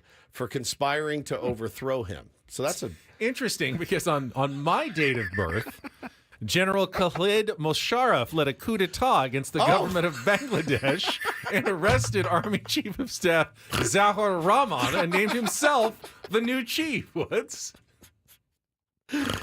Yeah, it was quite a day. I wonder how much that moved the needle in the hospital for my mom. Also, New York Yankees catcher Thurman Munson had a first-inning single and RBI nullified because of pine tar on his bat. I never heard about that story. We know the George Brett story, but his single and RBI were taken away because it was over 18 inches. Not a single thing happened in sports on my birthday, apparently. Sport boy got nothing. Got nothing. Oh, no, wait. Chris Everett became the first tennis player to achieve the #1 ranking as the WTA Tour rankings debut. Oh, very cool. So there you Chris go. Everett. Chris Everett Lloyd. She was just Chris Everett, at the time. Then she became Chris Everett Lloyd, then went back to being just Chris Everett again. Now just goes by Everett. Or just Chris. I made that up. That's very cool, though, that the Griffey thing happened on your date of birth, Paulie. Well, it's cool that they're going to be in the house tonight. Ken Griffey Jr. was talking about it and said, yeah, man, we're going to go to this game, which kind of leads me to believe that it's like, hey, yes, we would love to have you guys at the game because this is going to be history as well. I doubt very much Ken, hey, should we go? Well, I mean, hey, it may happen. Let's just get tickets and see what happens. Right. No, this is a planned... Awkward television shots of the Griffeys late in the fourth quarter. Their hands going up like, hey, is he getting in the game at all? What are we doing? Bronny's in a suit on the bench. What are we doing here? They leave in the third. They're like, I'm not... I guess it's not... traffic. I guess it's not happening tonight. It's the worst, dude. So, we were talking earlier, too, about... Now, as much as I'm reading and enjoying reading about basketball, I shan't be gambling on basketball. It is maybe the worst sport to gamble on in the history of sports. It's really tough. I stay away, especially the pros. But you just never know. You never know how much the guys are going to play. You just there's no guarantee. There's no guarantees in any sports betting, but NBA basketball is not for me. Speaking of national days, today is National Nut Day. Happy Nut Day to you, Woods. Happy Nut Day. You're definitely the biggest nut fan, I think, in the show. Interesting. I like all kinds of nuts. I was the picky kid who would not eat anything if it had any sort of nut in it at all when I was a child. My palate has expanded a little bit, and I will now you eat peanuts and almonds and cashews. I can't stand pecans or walnuts or hazelnuts. None of them. My boss came trying to hand me one of those Ferrero Rocher hazelnut chocolate things yesterday. I go, no thanks. There's not even nuts in it. Yeah, there's hazelnut. Oh, is there a nut in it? Well, is it hazelnut flavor? I don't like hazelnut flavor even. What kind of nut do you like? Cashews, almonds, and peanuts. That's it. Those are my only real nuts that I enjoy. Destroyed those macadamia Hawaii, from Hawaii chocolates. Yeah. I'll eat them in a pinch. I can do not my favorite. It's not my favorite, but I can do I like pistachio. It's a lot of work, though. Yeah, a lot of work. A lot of work. There's not really too many nuts I don't like. Yeah, I know. You're the biggest nut fan of the show. I do like a nut when I can. It's also Smart is Cool Day, which I have never experienced. Still waiting for that to actually be true at some point. You missed your window. Was there ever a window? Well, the window happened after we graduated high school. Eventually, when the Big Bang Theory came out pretty on television. Much, yeah. Like those guys started. Well, I told you, like you were on the golf team. Yeah. When I was in high school, there's never been a golf team as cool day for sure. Well, no, you're wrong. Really? So when I was in the guys in the golf team were cool. When I was in high school, like we would be like, all right, those golf nerds, right? You throw those guys in a locker. But by the time my brother was in high school, all the cool guys played golf. Golf's had a resurgence. Tiger Woods certainly helped with that, and it was cool to play golf after that. So you missed your window by about 10 years. You would have been one of the most popular kids in your school with your academic awards and your golfing. Golf teaming. Yeah. You would have slayed. No, it was completely uncool when I was there. I would have been sitting by myself. I would have just been the weird guy that smoked cigarettes outside the school, in his Metallica T-shirt. That was no longer cool. Woods, that's really unhealthy for you. Yeah, exactly. Shouldn't be doing that. That's exactly right. So you did miss your window by about 10 years. Apparently. Sorry about that. Now it's smart as cool day. Yeah, smart as cool day. I feel like I'm still smart for the most part. Yeah, you say some dumb stuff. Yeah, it's age, I think. Are we doing the dumbest thing he's ever said? Speaking of dumb. What? Is that next? Didn't see that on the rundown. Oh, we didn't put it on. Yeah. I think Paulie made an executive decision. Let's do it. Because he just said, I think I'm pretty smart. 8:35. Ben, do you not remember this? Do you not remember what you texted us yesterday that you said this is brilliant? Your topic for today? Yeah. About real Padres fans? Strap in.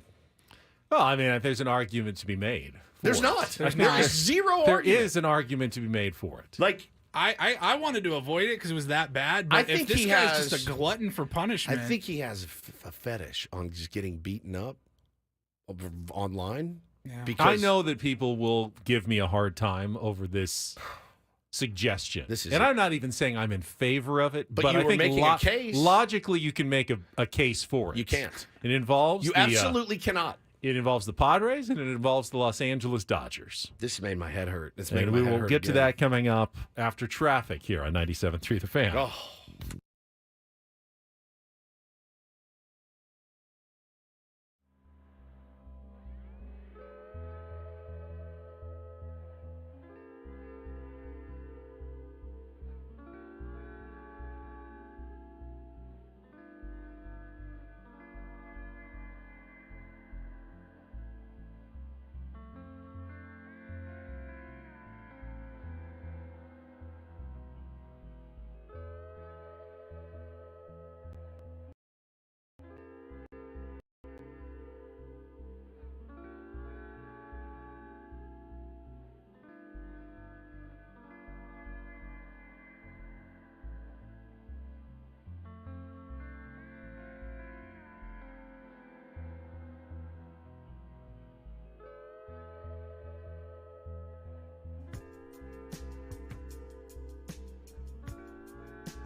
right, here we go.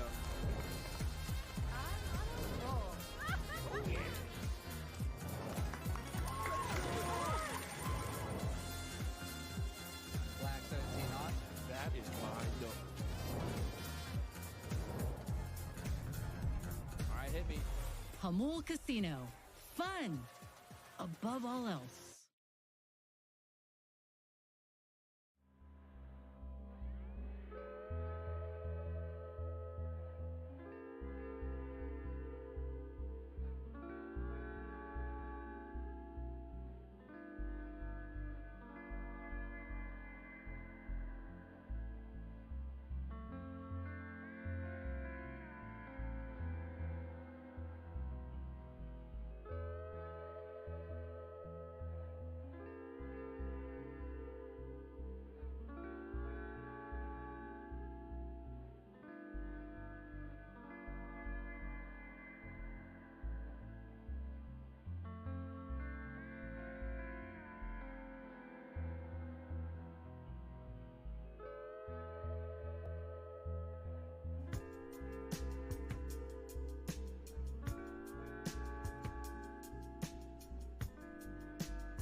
All right, here we go.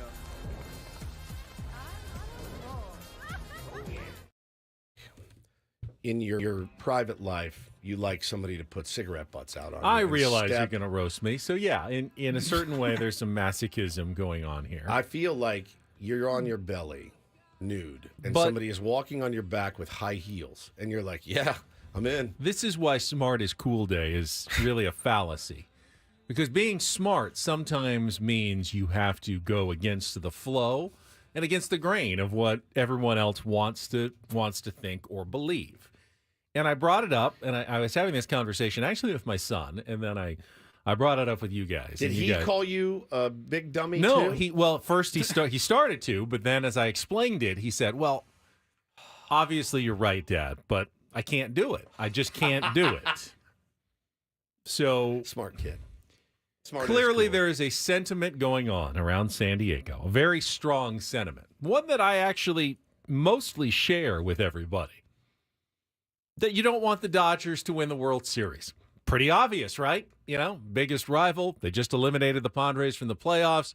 Dodgers fans are all up in our faces. The last thing you want is for them to be happy. It's the one thing you have remaining to root for in this baseball season is for the Dodgers and their fan base to join you in your sadness and misery that it's over and your team was eliminated. I understand that. It's a very natural, emotional response to being a fan and having your team knocked out of the playoffs. Correct?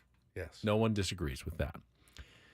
However, I would also like to just throw out the argument, and this is what I texted you guys yesterday. Strap in. Yeah, strap in. That if truly the goal, and I think we all agree it is to see the Padres win a World Series sooner rather than later. Hopefully next season, if all goes well for the San Diego Padres, that you're actually better off if the Dodgers win the World Series than if they lose another one this year.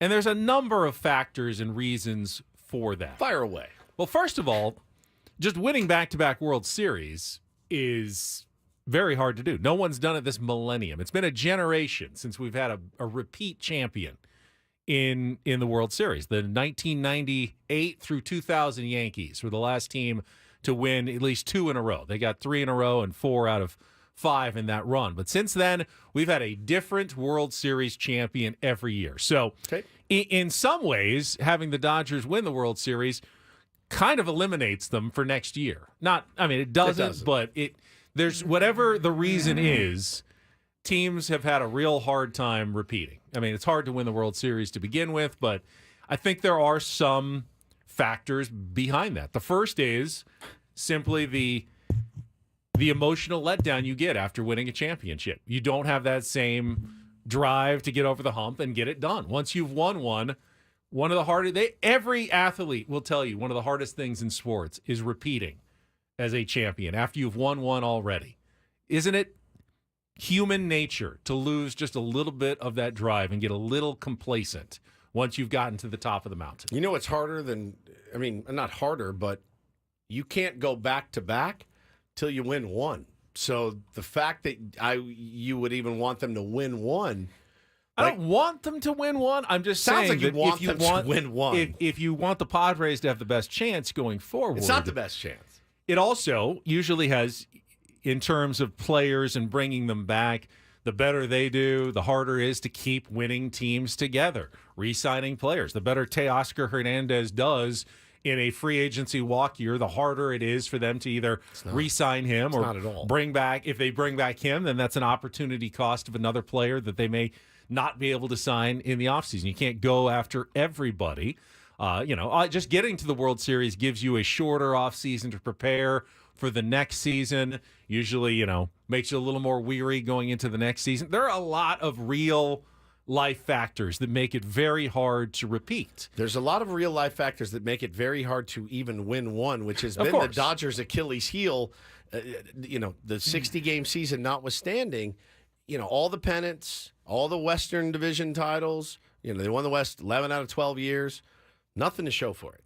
Nothing real. Nothing full season, sorry. And they get very mad. It's fine. Nothing full season, grind of 162 plus the playoffs. No, I will acknowledge you can make the converse argument that another loss for the Dodgers just ramps the pressure up even more. That's where I fall. Yeah, I can certainly see that side of the argument. That's where I fall, is watching them get to the World Series and soil their pants again. This is juicy. I feel like watching the Dodgers, though, this playoff run, it's been different a little bit. It feels a little inevitable. It feels different. It does feel different. And I don't know what is the difference with this Dodgers team than the last 3 that were Clayton Kershaw's not there. Complete failures. Yeah, there's no Clayton Kershaw. I'm not being a jerk. You got nobody to chase a moment for. You don't. Clayton Kershaw buried that team last season in the postseason. Buried that team the postseason before. Well, I think part of it is that whether real or fake, and I tend to think it's more fake, the Dodgers have bought into the fact that they weren't the big favorites they were the last 3 years. They may be the number 1 seed, but they didn't win 110 games. Right. They had a bunch of injuries, and they have rallied around that fact that they may not be underdogs, but they were not the overwhelming, crushing pressure favorites that they were going into the last 3 postseasons. Now, if they win the World Series this year and they Shohei Ohtani's pitching next year, everyone's going to expect 120. I mean, anything less than 115 to 120 wins and a sweep in the World Series is going to be like that. I mean, you have to do better than this, Dodgers. I mean, you're going to have better circumstances next year, probably healthier pitching. You're going to have more. You're going to have even more pressure next year to do it. It's always going to this year. The pressure is always going to be on them, and the way that they've set their team up for the next decade has them looking pretty good. Great farm system, the whole thing. Yeah, they've done a great job, and they will have guys coming back getting healthy. I want them to lose every game, including in the World Series, but every game, right? I mean, that's how a rivalry works. Well, I do too. I really do. What you're saying, though, is some SEC cuckoldry.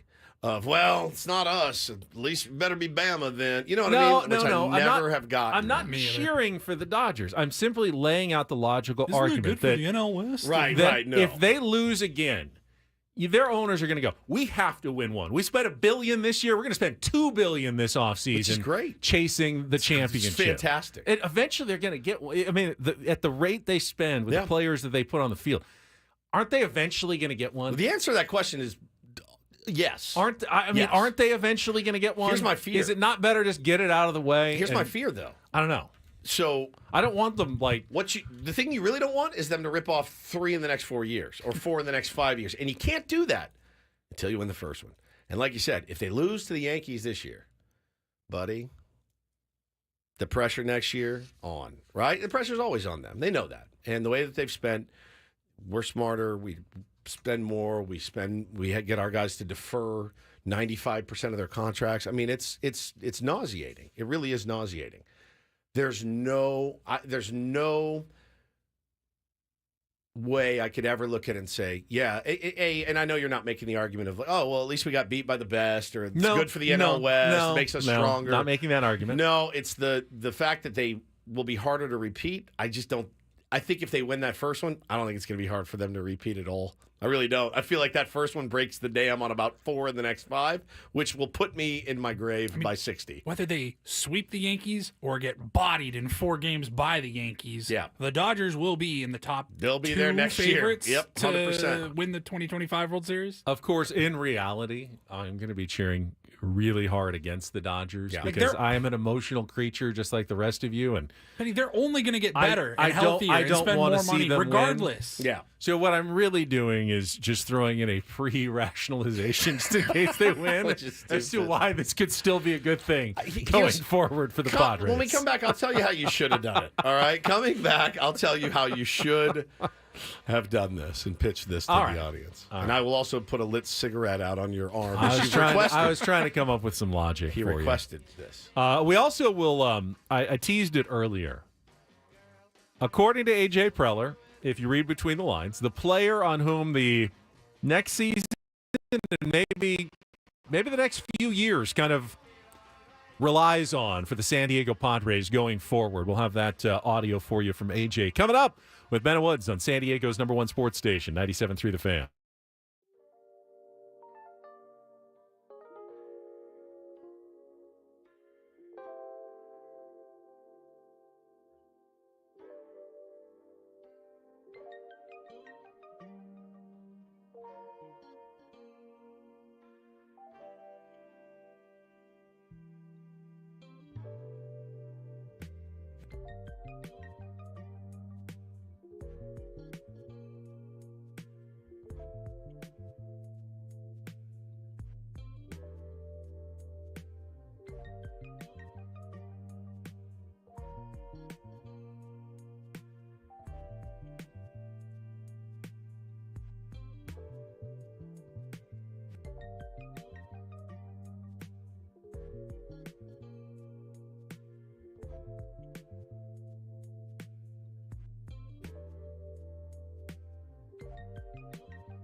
just for a second. Welcome back, Ben and Woods, 97.3 The Fan. If you missed it, Ben said, what was your take? Rooting for the Dodgers is actually fun and cool. No, I think was your that take. was not even close to the You said take. I was just saying that the Dodgers winning the World Series may actually open up the avenue for the Padres a little bit more in the future because no one has won back-to-back World Series titles in a quarter of a century. Well, they also haven't won one in more than a quarter of a century in a long, regular, full season, right? More than a quarter of a century. 34 years? Yeah, that's a separate thing. Cheering against the Dodgers to keep them from a world title, it's great. Yeah. I tend to agree with that. Rooting for them is weird in any capacity. I don't want to root for them. I'm just trying to make the argument that if you want to win the 2025 World Series and you're the Padres, go get good players. You're better off if the Dodgers win than if they lose the World Series. You're better off if they lose. Because teams don't go back-to-back anymore. Kyle says, this is the worst argument I've ever heard. Shohei will not be satisfied with one. Their rotation will be insanely stacked with pitchers who didn't even pitch this year. All Ben's points. So were the last 23 fallacies. World Series champions, they were satisfied, but the Dodgers won't be. I don't think any team is satisfied with one.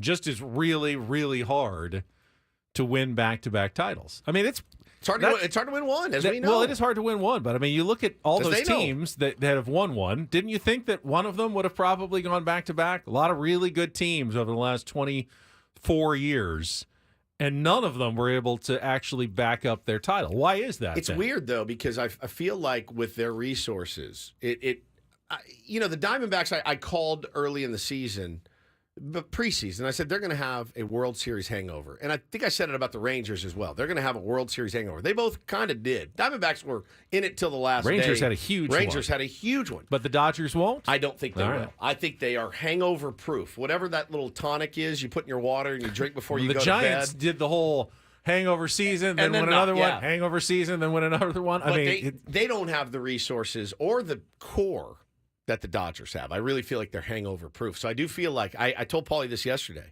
I said, I feel like if they get one, it's going to turn the faucet on. You know, where they just want. That's what I You mean next year when they get healthier and Ohtani is pitching at a Cy Young level? Back. Dustin May is back. Tyler Glasnow returns. The Dodgers have resources, no doubt about it, and they will be good. But there is also players who are aging. Freddie Freeman, Max Muncy, that are going to be declining fairly soon. No question. They're going to have to find that balance, but they have the resources to do it. They do. And they have the resources to pay, guys. They have the resources. And they're good about not really overpaying for guys. And by the way, the Padres also have that same issue with players who are, the clock is ticking on some of their players, going forward. No question. It is one of the things that A.J. Preller talked about yesterday in his Zoom news conference. And hold on, quickly. I was going to tell you, what you need to do is you need to establish your narrative. The narrative is if they win the World Series, congratulations, you were the overall favorite to win the World Series. Hey, you did what you were supposed to do. You did what everyone expected you to do, including Las Vegas. Great job. Well, I think you have 3 MVPs at the top of the order. You have lockdown bullpen. You're paying. You can afford to absorb, $30 million for an injured pitcher like Tyler Glasnow. You can absorb $13 million for a black hole like Chris Taylor. You can pay Max Muncy, who batted $214.5 million. You can acquire Tommy Edman while injured for $10 million, and he wins the NLCS MVP.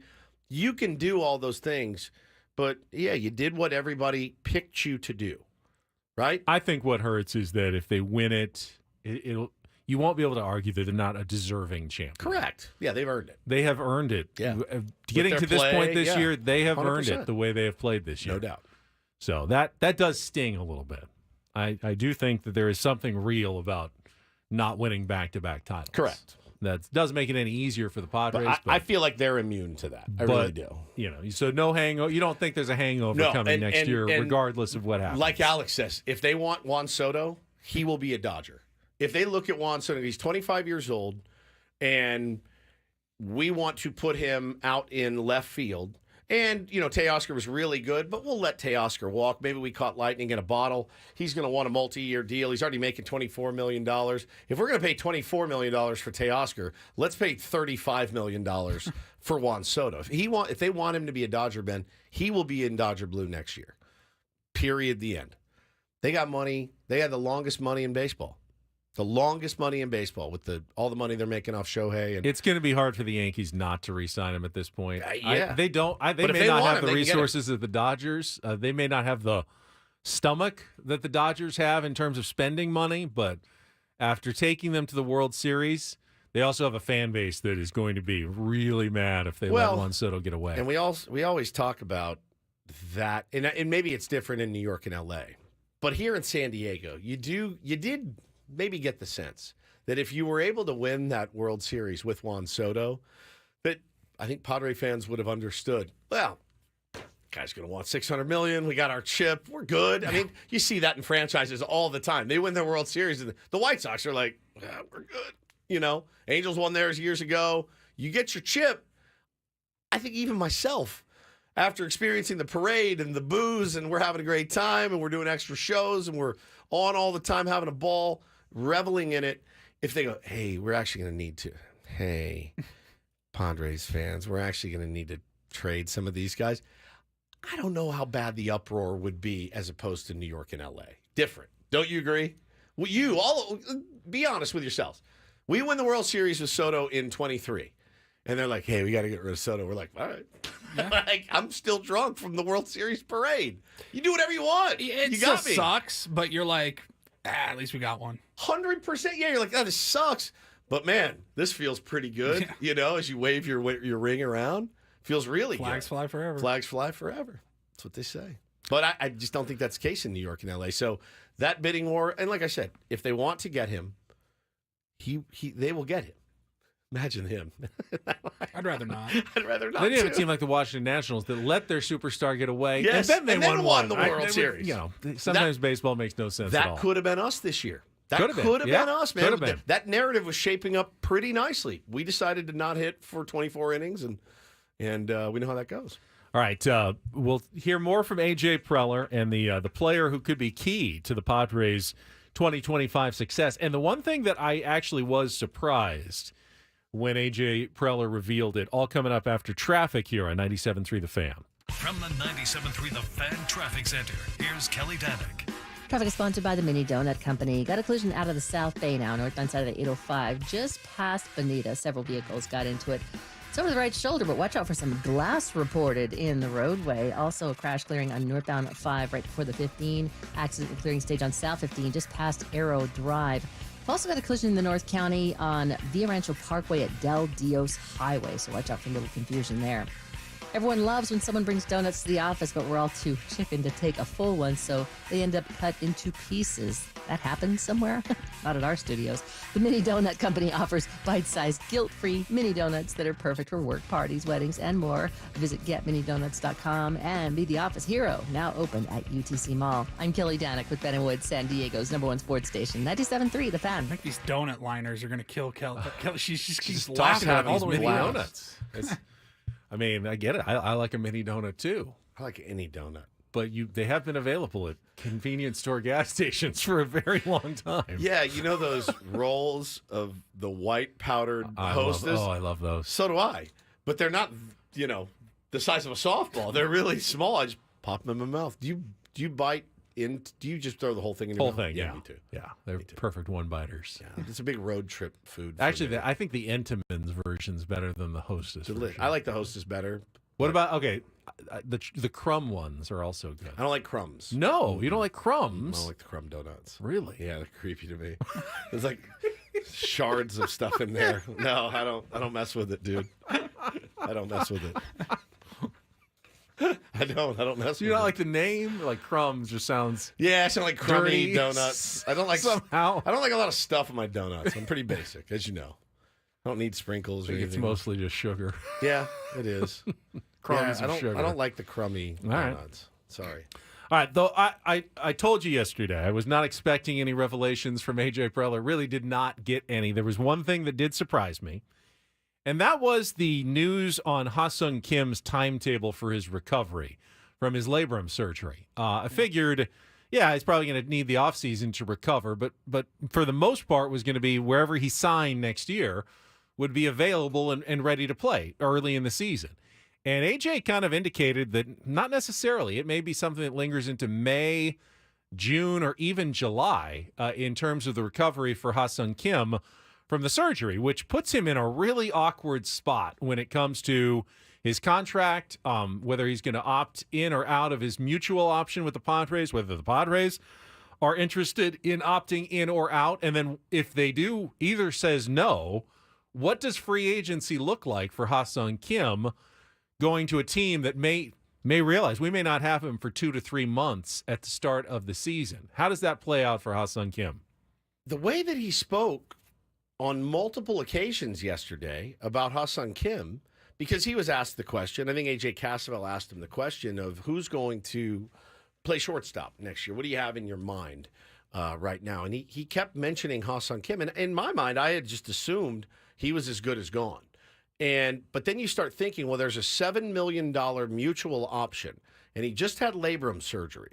So are you guys interested in staying one more year, or as it turns out, maybe a half year for $7 million? Okay, sure. And then Ha-Sung Kim comes back, call it the All-Star break. And you have a Gold Glove caliber shortstop back at the All-Star break. But then that means a lot of pressure for him to perform in those 3 seasons. Well, for sure, in those 3 months. But for the other reason is, so who plays short? Is it Xander? You're going to do this again? We're going to do this in 2025? Where Xander's like, I'm the shortstop until Kim comes back. Then I'm going to second. Cronenworth's going to move back to first. But we already got a guy that we signed to play first base. It does bring up a lot of moving parts and questions. So the way that, yeah, and Adam just made the point too, and we talked about it earlier in the week.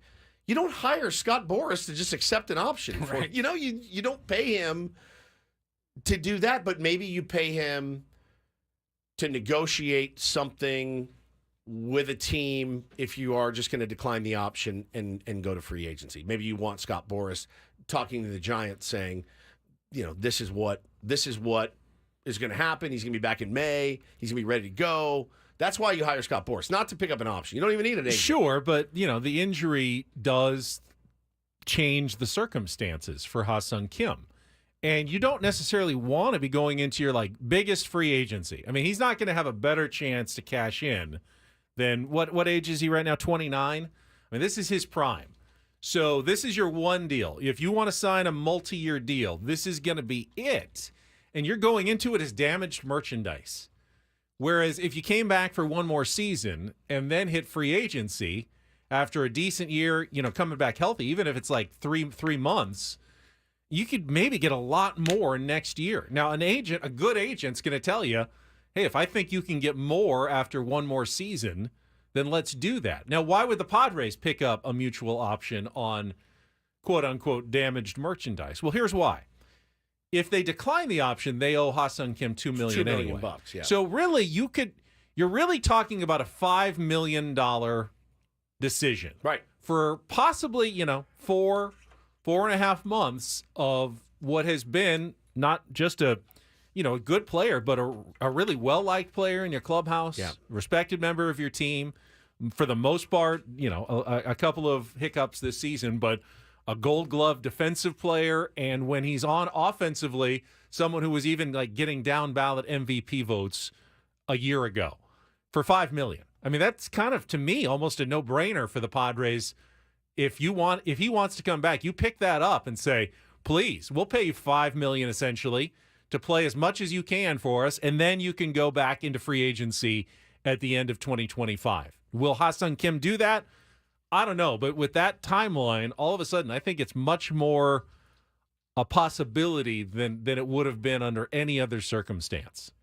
The Boras thing is the only thing that throws a monkey wrench into all of it for me. And you don't hire him to do this, in my opinion. But you hire him. I mean, he'll still be your agent in a year. That's true. Scott Boras will tell you, hopefully, what your best strategy is to make the most money, because that's how Scott Boras makes the most money. And if it's free agency after next year and not this year, Scott Boras will tell him that. So I don't know, backing on the table. Meanwhile, it did, but the way he talked about him, I mean, I got the sense like, oh, he's coming back. that was my big surprise from yesterday. And maybe that's maybe there's some sort of gamesmanship or something to that, and I haven't really figured out what it could be, but it did sound like Ha-Seong Kim would be back. Meanwhile, I know Padres fans are going to feel gloomy about this, but AJ Preller did get asked about Xander Bogaerts, and there's a lot of eggs in the Xander Bogaerts basket, and so far that basket has been pretty disappointing in a Padres uniform, for various reasons. But AJ Preller really did acknowledge what is fairly obvious, that the Padres are going to need Xander Bogaerts to perform if they're going to want to try to reach the heights they're hoping to get to. I mean, I think with Xander, it's obviously like getting playing through the injury, kind of like getting back in the second half of the season. Again, I think the expectation with Xander is, and he'll be the first to tell you, he knows that he's I think from his standpoint, he knows he's got a lot of really good baseball in there, and I think we saw it the second half of the 23 season. That's all. Again, like part of having a core group of guys. There may be a year or a period of time, or half a season where guys don't quite perform at the level that they're expecting themselves to perform to. But I think the good news for us is that Xander's coming back, and he's going to do everything he can this offseason, knowing him, his personality, his makeup, to come back and be an all-star caliber player. Again, he got us. There were some big hits there, some big home runs, some big at bats. And I think for us, like, to be the team that we need to be next year, it's going to involve Xander right in the middle of it, and looking up and having him have a Bogaerts type year. And that's a guy that's going to be among the league leaders in average, a guy that starts to fill up the doubles and home run side of things. He can play up the middle. We saw that at second base. He got better and better as the year went. The first half went, then he switched over to shortstop. We'll talk to him about that and where that looks. But yeah, if we're going to be a playoff team next year, my guess is we're having this conversation next year, and we look up and Xander has an all-star type season, and I feel very confident he's capable of doing that, and I feel very confident he's going to look at this year. Part of it was the injury, but I think he's going to look at this year and make some adjustments to make sure that he comes back next year and he's back as one of the top players in the game, and excited to see that for him. Did that give you a little pause when AJ said, hey, if we want to be a playoff team next year, Xander basically has to be an all-star? Is that a little worrisome for you based on what we've seen from Xander Bogaerts so far? Yeah, it was for me. Now, I think there's some Padres fans who go, well, there's no chance Xander's ever going to be good again, and that's simply not true. I mean, Jurickson Profar had no chance of being an all-star going into this last season, and guess what? He was. If Jurickson can bounce back, certainly Xander Bogaerts, with far more of a track record, can bounce back and have an all-star season. And I know it's only 2 seasons here, but you're talking about 100-point decline in OPS. You're talking about it's on the decline right now, so he's got to get it back on. I want to continue a little Xander talk and get into our Reindl Report coming up next year on the Fan.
All right, no pressure, Xander, but the entire future of the San Diego Padres rests on you. And that's not my opinion. That's kind of what AJ Preller said yesterday, in a nutshell, reading between AJ's lines, which are very, obtuse and blurry lines when he gives one of those news conferences. He specifically said, if Padres going to be a playoff team, then Xander Bogaerts is going to have to be an all-star type performer. Now, you can be an all-star without actually making the all-star game. You have a great second half. It's just as good as having a great first half, but it's going to be hard for the Padres to continue to be consistently good if Xander hits, 255 with 9 home runs. Yeah, man. And that's just a fact going forward. And it's certainly cause for concern because the first 2 seasons of Xander Bogaerts have not been what you were hoping for when you signed him to a giant deal. It's one of the I was looking at the highest paid athletes in all of professional sports, like NBA, NFL, baseball. 3 of the top 20 are San Diego Padres in terms of largest contract deals of all time. And that's, you need all 3 of those guys to perform. Manny was Manny eventually this year after he got healthy. Tatis seems like he's going to be Tatis. Yeah. Can Bogaerts be even somewhat close to the Xander Bogaerts he was in Boston? Because he hasn't been here yet. No. Maybe, as AJ said, second half of 2023, started getting going a little bit, played a little bit better. No one really noticed because the Padres were having such a bad season. You've seen flashes of it. Yeah, oh yeah. Yeah, there's flashes, and look, Problem is we saw flashes from Eric Hosmer, too. Right. It doesn't mean anything until you can put it all together. Even the flashes aren't the flashiest of flashes. Right? You know what I'm saying? It's not like when Tatis gets hot or when Manny gets hot or when pick your player, right? The flashes are not the ones that make you go, whoa, 19 homers his first year here with 19 homers his first year here. Most of them came in April and May. And then, got hurt again. The injuries have killed him. Well, that's the since thing. He's been here. If we The see, wrist, can the we shoulder. see a healthy Xander with no wrist and no shoulder? If so, can he be a 280, 20 to 25 home runs? Xander doesn't have to be the flashiest player. Really needs to be the consistent guy. Yeah. And that's what he hasn't been. The guy who's always delivering, 2 for 4 with a double and an RBI. 1 for 4 with a home run. Xander is the guy who can go on long hitting streaks when he gets locked in. He's not the most fearsome batter, but he will put good at-bats together. Goes the other way.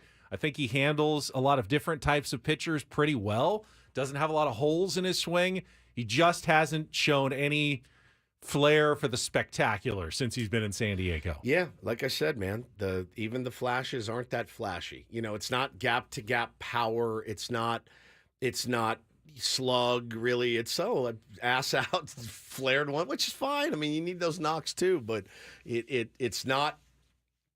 It doesn't inspire much confidence. It doesn't blow your hair back. Especially for the money. For the money. It's a tough look right now. And yeah, I like Xander a lot. Love how he speaks to the media. Love how he speaks his mind. Love how open he's been to doing things since he got here. But, at some point, you got to figure this thing out. It's year 3. But again, pretty much the same age, maybe just a slightly older than Jurickson Profar. Jurickson can bounce back, then certainly Xander, who has had a much higher caliber of career over the past decade, can come back and have a really good, even an all-star season, couple of seasons for the San Diego Padres. Correct. But that's going to be important. No doubt about it. All right, Paulie, you ready for some Reindl Report headlines? And get things started here with our today's edition of the Reindl Report. Now tuned into the greatest. Welcome to the Reindl Report with Paul Reindl. Hi, Paul. All right. 2 stories from the world of sports that we haven't gotten to yet. We'll start off in Major League Baseball. And 1 story that you didn't know you needed. Are you laughing, biatch? It's the Reindl Report. Hey, Paul, how you doing? Okay, how are you? On 97.3 The Fan. Are you ready to bless the mood? I need some help, please. That was good. Can I get a oh yeah? Oh yeah. All right. Oh, right.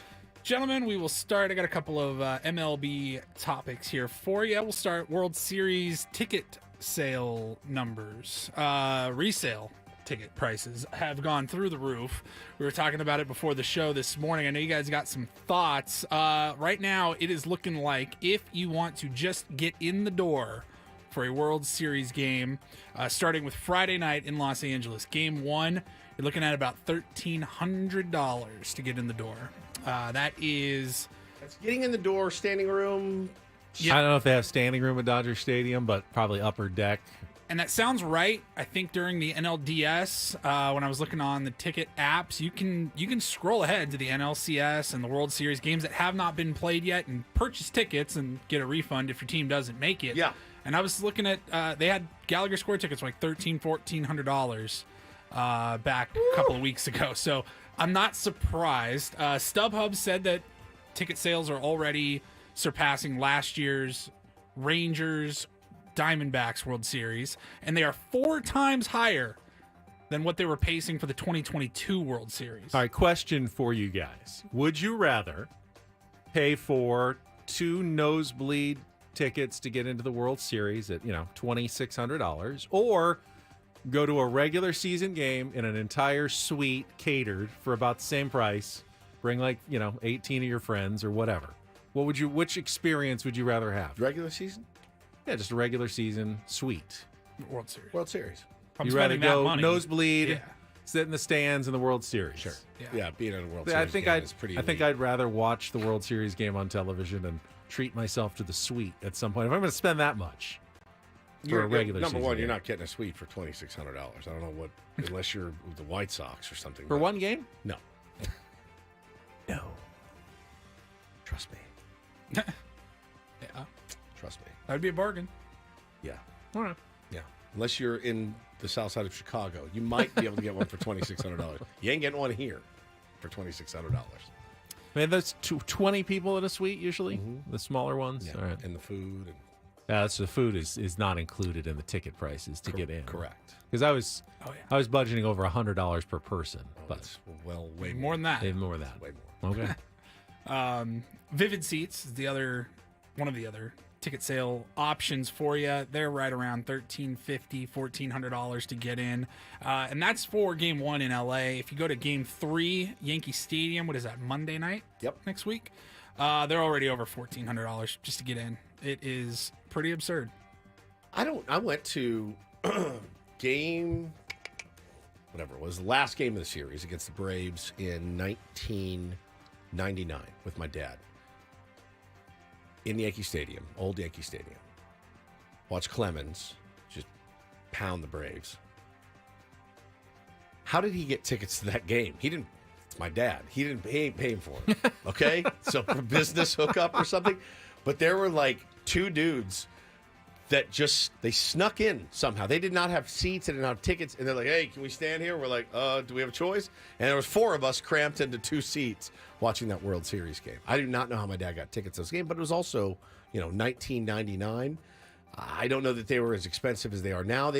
Those resale sites didn't really exist. You could buy scalper stuff off the street. It's the best argument you're ever going to find to buy season tickets. Yeah. Is the opportunity to then spend exceedingly more. Well, yeah, yes, but, at least you're paying face value from the team if you're getting into the playoffs, as opposed to the resale market is nuts. Yeah. The resale market is really the crazy prices. Yeah. It's bananas. And what's the experience worth to you? Now, for a Game 1, but a chance to win and watch a World Series clinching game, I had it. I'll never forget it. It was the greatest thing ever. Watching them set cars on fire and stuff after in the Bronx I'll never forget it. Well, you can do that without having a ticket to the game. That's true. That's also true. Just go outside. But you also just won a World Series, so yeah, it's cool. All right, well, that's for everybody that is interested in going to a World Series game. If you're not going to a World Series game, maybe you're not even interested in watching it, don't worry. Apple TV has got you covered because they have announced that, we were wondering, are the MLB executives happy with a New York, LA, World Series? I'd say yes, because Apple TV has already announced that they will have cameras everywhere throughout the World Series, and they will be putting out a documentary on the Dodgers-Yankees 2024 World Series Fall Classic. Well, if it goes the way we want to, I'll watch the hell out of it. If it doesn't, I won't. It's pretty simple. I mean, there's no doubt the TV executives are happy, but there is a segment. I don't think it's just Padres fans. And our friend Ryan Phillips from Sports Illustrated / The Big Lead had a tweet that was getting kind of roasted and retweeted all over the place, and how he has no interest in this World Series. I don't between understand the Dodgers and the Yankees. I love Ryan Phillips. I don't understand his take. His take is that he wants a real rooting interest in the game. Fine. All right. But read the whole tweet, though. You have it in front of you? I don't have it in front of me. Pull it up. He said... I love RP. Rumors and rants. Find it here. Yeah. He said, I genuinely couldn't care less about a Yankees-Dodgers World Series. Okay. It's always better with an underdog. Watching two teams that outspend everyone isn't interesting. That's my problem. That's got 940,000 impressions. It's insane. Watching two teams that outspend everyone isn't what? Interesting? Yes. Okay. Watching two teams that outspend everyone isn't interesting. So, and then he did clarify underneath. He said, by the way, for people reading this, I'm speaking for myself here, not trying to convince anyone of anything.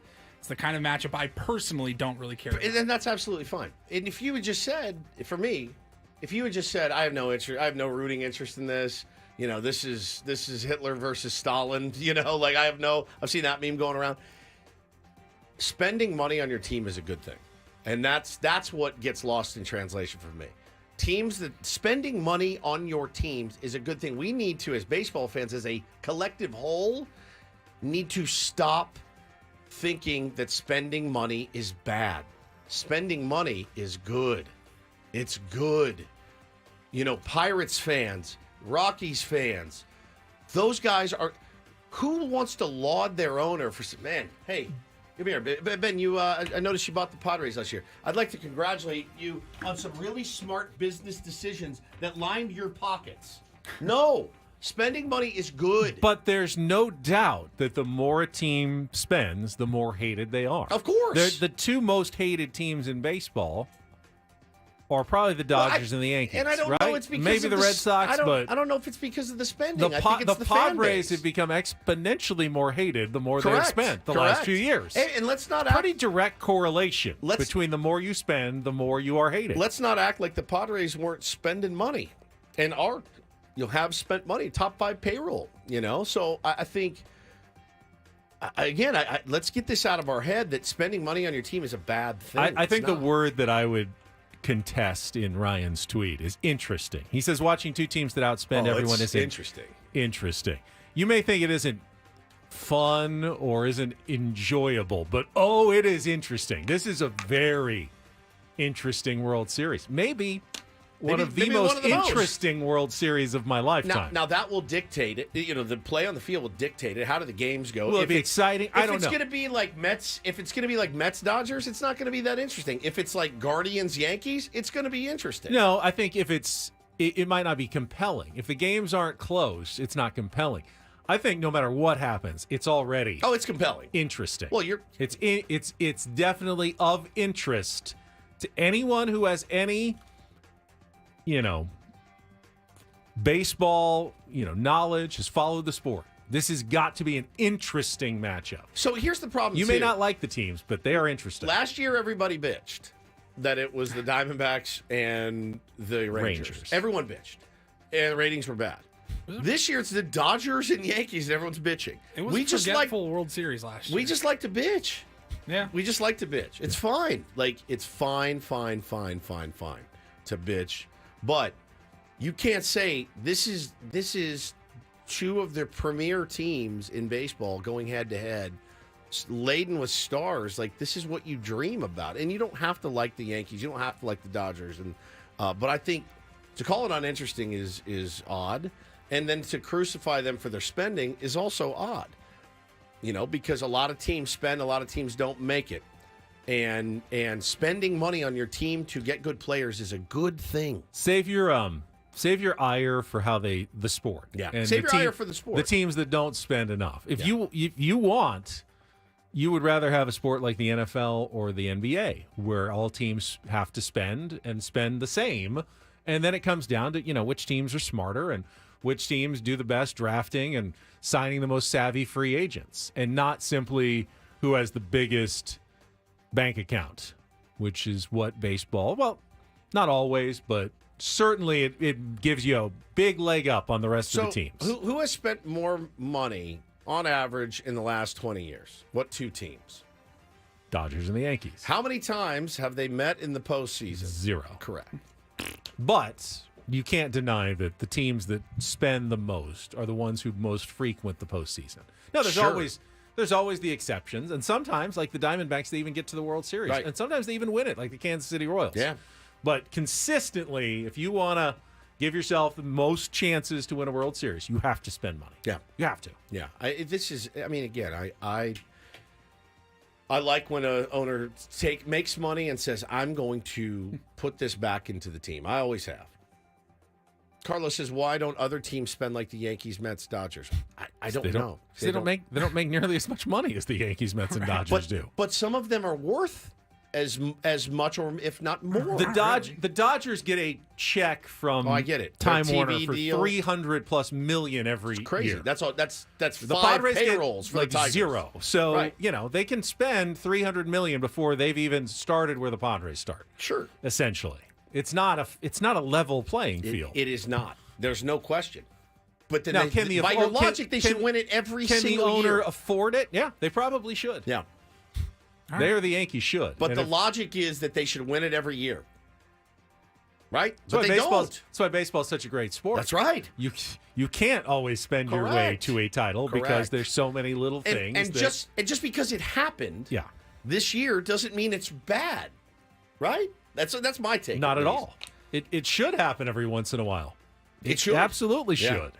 That you have the two most pricey teams that were the number 1 seeds meet in the World Series. And again, let's not. Kevin's yelling at me in the chat. We spend money. We get high-priced players. Now, they're not always the right ones, but we spend money. We wanted to make sure that we put a top 10, top 5, top 8 payroll together the last few years. And look what's happened. We've had a chance to be in the playoffs. I mean, again, it's the correlation of spending money and doing well. It's a real thing. It's direct. Spend money. Look at the Final 4 teams standing. Spend 3 out of 4 money. of them. Spend Yankees, money. Mets, Dodgers. Spend money. Spend money, spend money, spend money, spend money. Spend your money. You want the best? Go get it. That's it. Thank you, Paulie. Thank you, Paulie. You're welcome. All right, we will come back. You want to still bring up that story you saw from the prep service? I know Woods was excited about it. We don't have time for it yet. But we can do it when we come yes, I back. want to bring it up. Are you kidding? It's the best story of the day. Yeah, we should probably bring that up. It just has a little bit of audio with it, so we'll fire that up for you when we come back. Kids say the darndest things. Yeah, there you go. There's your tease. They don't even know they're saying it. Kind of like me in that way sometimes. That's true. After traffic here with Ben and Woods on 97.3 The Fan.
Hamul Casino. Fun above all else.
Hamul Casino.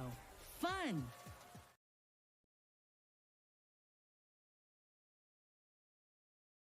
Do have some San Diego sports news haven't gotten to yet. We have a date. Is it San Diego sports news or is it San Diego adjacent? You know, it's directly San Diego sports. A lot news. of San Diego adjacency going on. Lately. Do you know Tommy Edman, the NLCS MVP, is from San Diego? I had heard that. La Jolla Country Day. Yeah. No, this is directly San Diego. We have a date for the first ever San Diego FC game.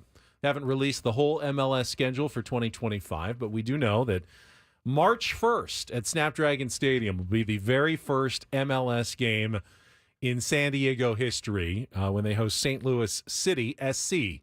That'll be 1 week after their road opener at the LA Galaxy up at, used to be the Home Depot Center. What do they call it now? Dignity Health Sports Park. Dignity Health Sports Park. In Carson, the home of the LA Galaxy, which means our old buddy Joe Tatino will get to call the first San Diego FC game because he's the voice of the LA Galaxy, right? So that is the official date. I'm sure they will come out with the full schedule probably in the next few weeks. But if you're a soccer fan, March 1st. March 1st. For the first game for the San Diego FC in their new history. It's going to be hard for me, man. You're trying, though. I mean, you're trying with basketball. It's going to be hard. Got into it. It's right.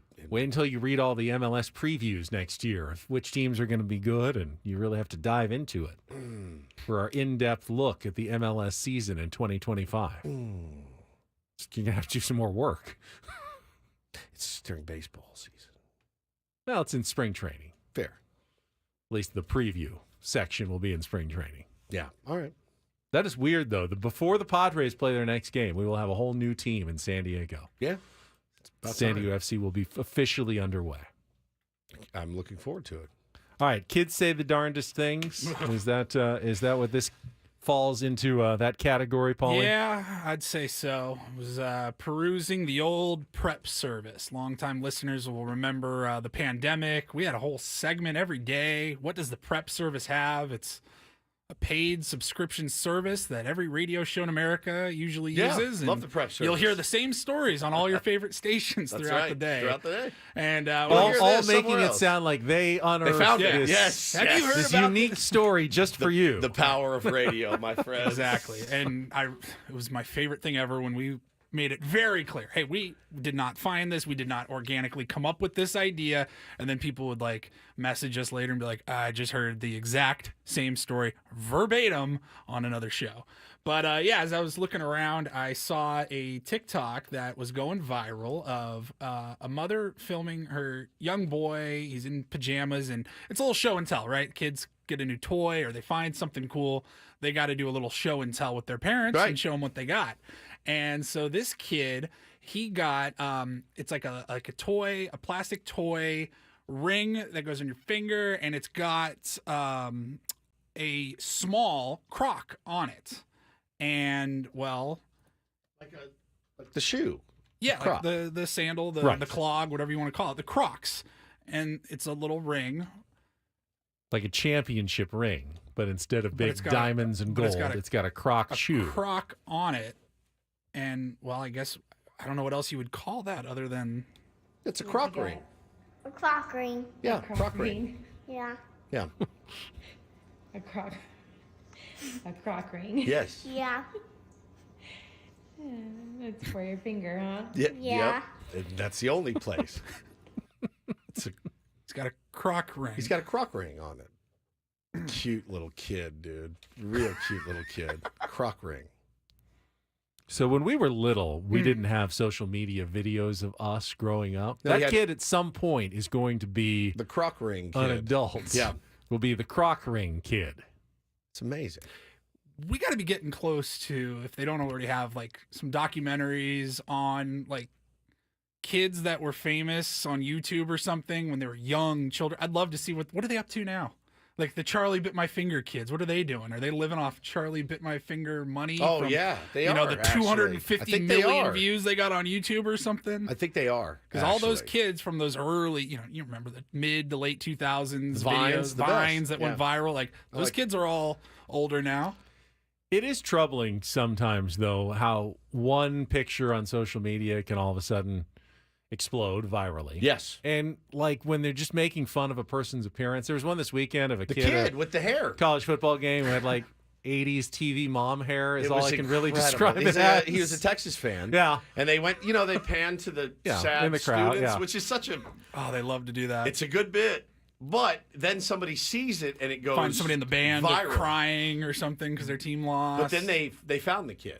Somebody found him on campus and got a picture with him, and he's. I don't think he cares very much. It's his hair. It's how he looks. Just his hair. It's just his hair. It's not like he's eating his boogers like Aaron Rodgers on the sidelines the other night. I mean, they find you for everything, so be careful. There's always a camera watching you. Just has that cut that I just associate with TV moms from the 1980s. Very big, but not long. Helmety, big helmety hair. I can see you having some helmet hair in your day. Yeah, a little bit of helmet head. Yeah, I have some right now going on. Oh, this is great. But poor guy, that's you probably in 5 years he'll be scrolling the internet and it'll pop up on a tweet or an Instagram post at some point and go, oh, there I am again with my hair back in college. Yeah, there I am. Just everyone's posting it, and you never get away from it. The dude had some serious it's not quite flock of seagulls. No, not even close. But He's got some real. He's got the height to it, though. He does. He's got the thing. Like he probably. I'll say it. That guy probably gets a lot of girls. He didn't go home alone. He did that not night. go home alone that night. I promise you, that guy is not lacking in confidence. And he probably loves this attention. He's just chilling with his big ass head of hair, and he's watching his team lose, and they're throwing beer bottles. He looks confident. I mean, sad as a fan, his team's not doing well, but he looks like a confident kid. Tell me you guys saw the Matthew McConaughey statement. No, there's a statement. I'll find it. I'll read it for you next. It's unbelievable. We'll come back. Unbelievable. Got our final segment of Ben and Woods. Annie and Elston coming up at 10 o'clock. Don't go away. We'll be right back on San Diego's #1 sports station, 97.3 The Fan.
All right, final segment of Ben and Woods. Are you getting excited for the NBA tip-off tonight? You are going to watch. Yeah, I'm going to watch. You know, it's bittersweet.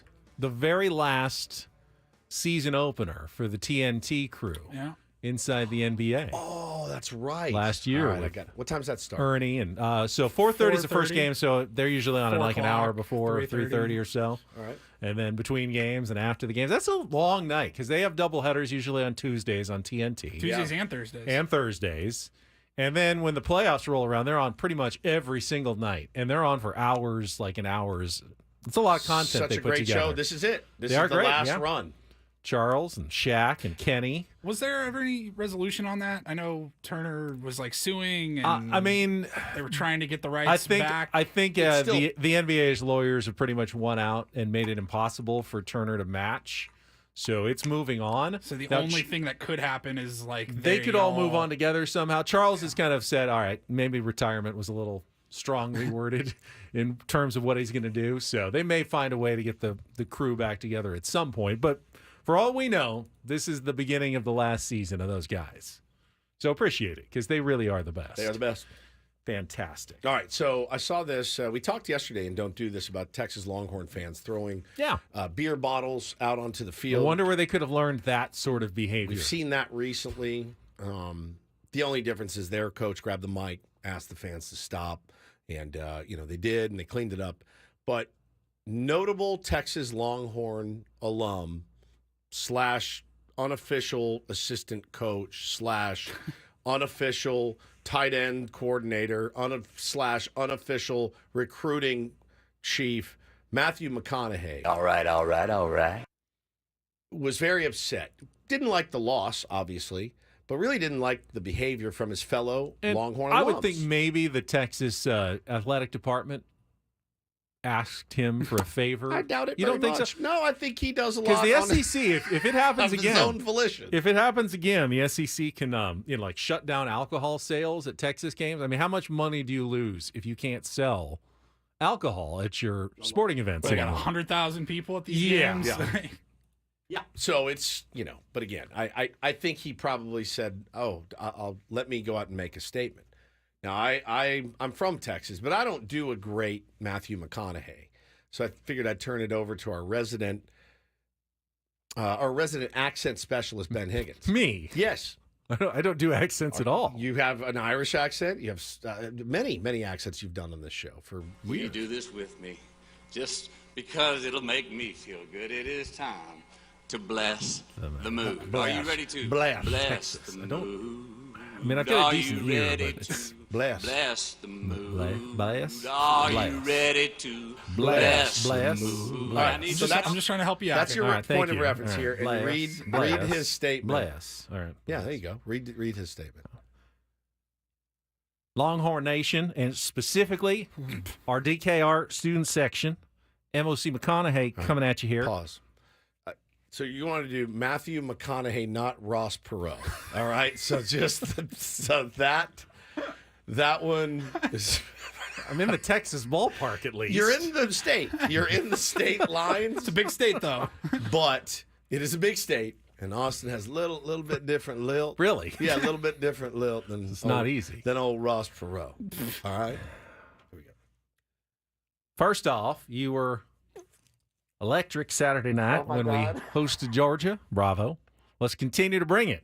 Even though our Horns didn't get the W, you created a measurable home field advantage. It's Ross Perot. But let's get real about the bottle bombing, the field glitch we had. Not cool.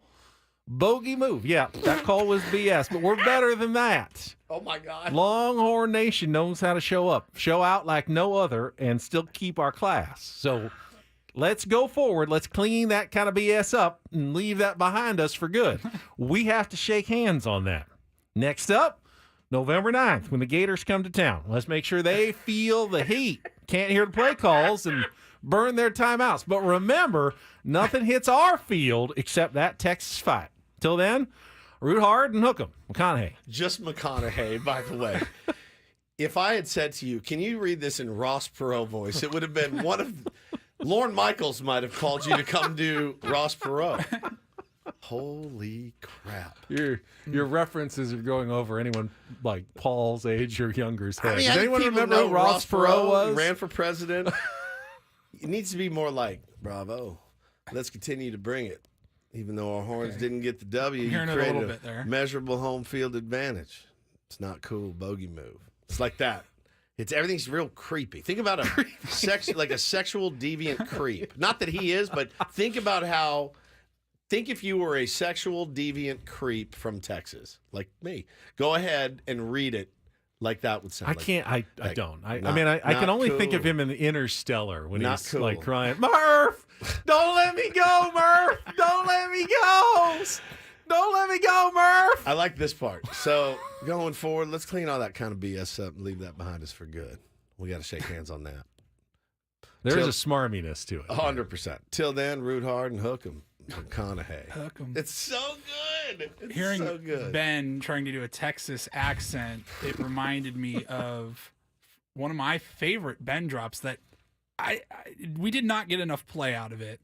I don't even think it made it into the tournament of drops. It was from March of this year. We were doing our Tier 1 tour, and he was talking about the team that won the World Series last year. Bruce Bochy's, how would you say it?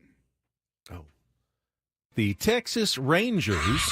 He wasn't trying to do an accent. And we were like, did you just put an accent that might on have been a better McConaughey the than I just Rangers. did. That was a better McConaughey than I just did. Listening to people from here try to do Southern accents is really, really good. Paulie, can you do a Southern accent? No.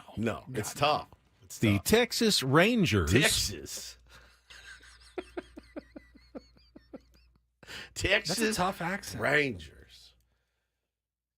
You gotta slow everything down. Gotta get my mom on the phone sometime. Hello. That's how she says hello. Hello. Hello.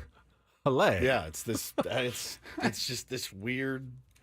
Why can't we just say all the letters that are in the word? Hello. That's usually how I approach language. Yes. Like I see letters in a word, and I just say those letters. Correct. Occasionally, yes, there's some silent letters that I know are not supposed to be pronounced. But accents do exist. You know. Yeah. Say taco. Taco. Taco. Taco. Taco. Taco. Taco. Taco. Taco. Taco. Taco. That's how people here say it. No, they don't. Yes, they do. How do they say it elsewhere? Taco. Taco. Not here. Taco. That's my wife says it. Do you guys want tacos?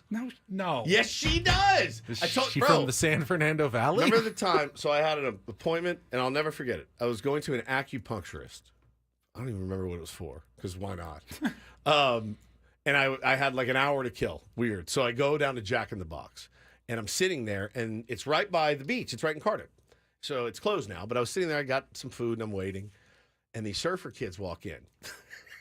And I'm sitting there. They're like 4 surfers, blonde hair. They walk in. They're like, hey, man, let me get, they got all their food. The kid sits down. I'll never forget it. He goes, bro, they didn't even give me any taco sauce. And I was like, spit up my food. I was laughing so hard. And in my mind, I was like, remember it. I was driving around going, dude, I didn't even get any taco sauce. And I go, that's the accent that I've been looking for. I've lived here, I'm coming up on 16 years now. Taco. And I've never met one person that talks like Spicoli. There were 4 of them in Jack in the Box, and they did not get their taco sauce. Dude, it just laid me out. I definitely grew up with a few people who talked like that. Yeah, my wife she'll bust it out every now and then. It is definitely rarer today. Taco.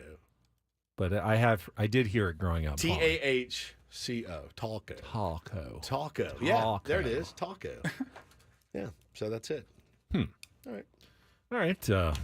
Good work on the responsible accent behavior from Matthew McConaughey. And good work on your Ross Perot accent that you have perfected.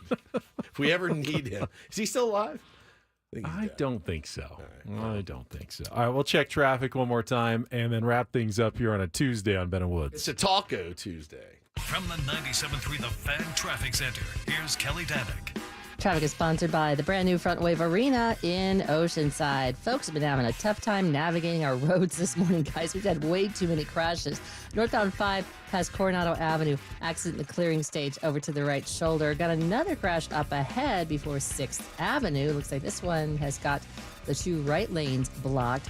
Also going to find on the westbound 8, right before Fletcher Parkway, a collision involving a couple vehicles. One went up the right shoulder embankment. Westbound 52, just before the 15, accident involving a couple vehicles. That's over to the right shoulder. Also in the North County, westbound 78 before Nordahl Road, we have reports of a collision involving a motorcycle, everything mostly in the center divide. East 78's got a collision right before the 15. That's over to the right shoulder. The San Diego Clippers are ready for an exciting season at Front Wave Arena. The home opener on November 8th is Bill Walton Night, presented by Front Wave Credit Union. Join the fun as we celebrate Bill Walton and his legacy. You won't want to miss it. Grab your tickets at frontwavearena.com. I'm Kelly Danik with Ben and Woods, San Diego's #1 sports station, 97.3 The Fan. I guess what I always, don't understand about accents, like Boston. You do a pretty good Boston accent. Like, how do they say the name? Mocky, Ricky, Mock. Danny, Terry, Mikey, Davey, Timmy, Tommy, Joey, Robbie, Johnny, and Brian. Mock, right? Not mock. Mock. Yeah. How do you say the word mock? Like, I'm going to mock you. Mock. It's the same word. It's the same word. That's the problem. Well, you can't change one word into another word. That word already exists. Mock. Don't mock me, Mock. Don't mock. Don't mock. Hey, quit mocking Mock. That's it. It's the same word. Same word. There's a reason that letter R is in there in the word mark, because it's different than the word mock. I'm fascinated by accents. I always have been. I am fascinated by them. Philly, scenario. Call me. Okay. Call me when you get your phone. Okay, so Call me. what do you put into your barbecue? Like, coal. Coal. We can't also call people on the phone. Sure, it's not the phone. It's the phone. Call me when you get your phone. I may have to do some homework today because my wife will not watch this with me. But I was scrolling Netflix the other night, and they put out their 30-minute mini documentary on the Phillies fan who garnered all the support for Trey Turner last year. Yeah. And when you hover over a show on Netflix, it'll start to show you the trailer. It plays you 30 seconds, whatever. Bro, 3 seconds in, it's just the camera's about 3 inches away from this man's big head. And he's like, yo, call me when you get off the phone. It was just like that guy that we always play that drop. I have to go watch this. Please. That's the documentary? I don't remember what Is it's it called. out? Yeah, it's out on It is Netflix out. now. I need to pull some audio from that. Yeah, I want to hear it. I'm fascinated. Philly's accent's insane. Somebody's Yo, call me when you get your phone. Phone. It's so good. I'm riveted by it. I'm riveted by accents. You really can't do many. I cannot. No. I know you are fascinated. I'm fascinated with it. For sure. We are still, it's Tuesday, right? Today's, Tuesday. So the World Series doesn't start still until Friday. So the teams don't even travel. I mean, the Yankees don't even come to Los Angeles probably until tomorrow.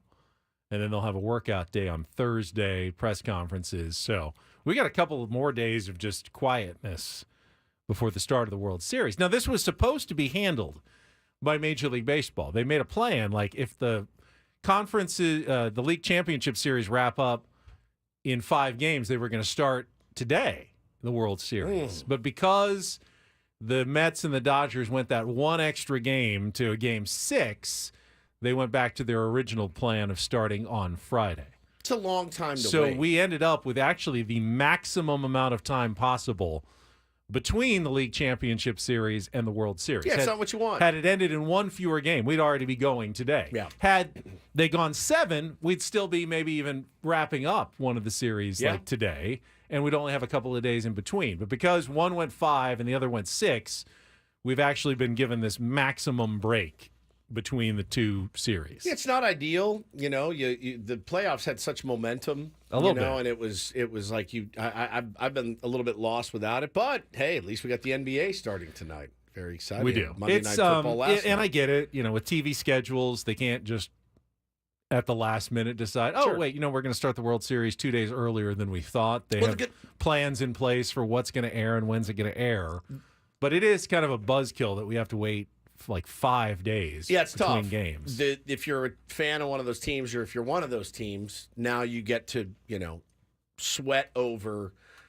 Well, you get to look at the positives and say, well, all right, our bullpen that was pretty taxed is now refreshed, right? We can get our plan in place for what we want to do. The rust part offensively is what you'll worry about, but now you have two teams essentially in the same boat. I mean, the Dodgers wrapped their game up, one day after the Yankees did. So, yeah, I mean, both teams are going to get almost an equal amount of rest.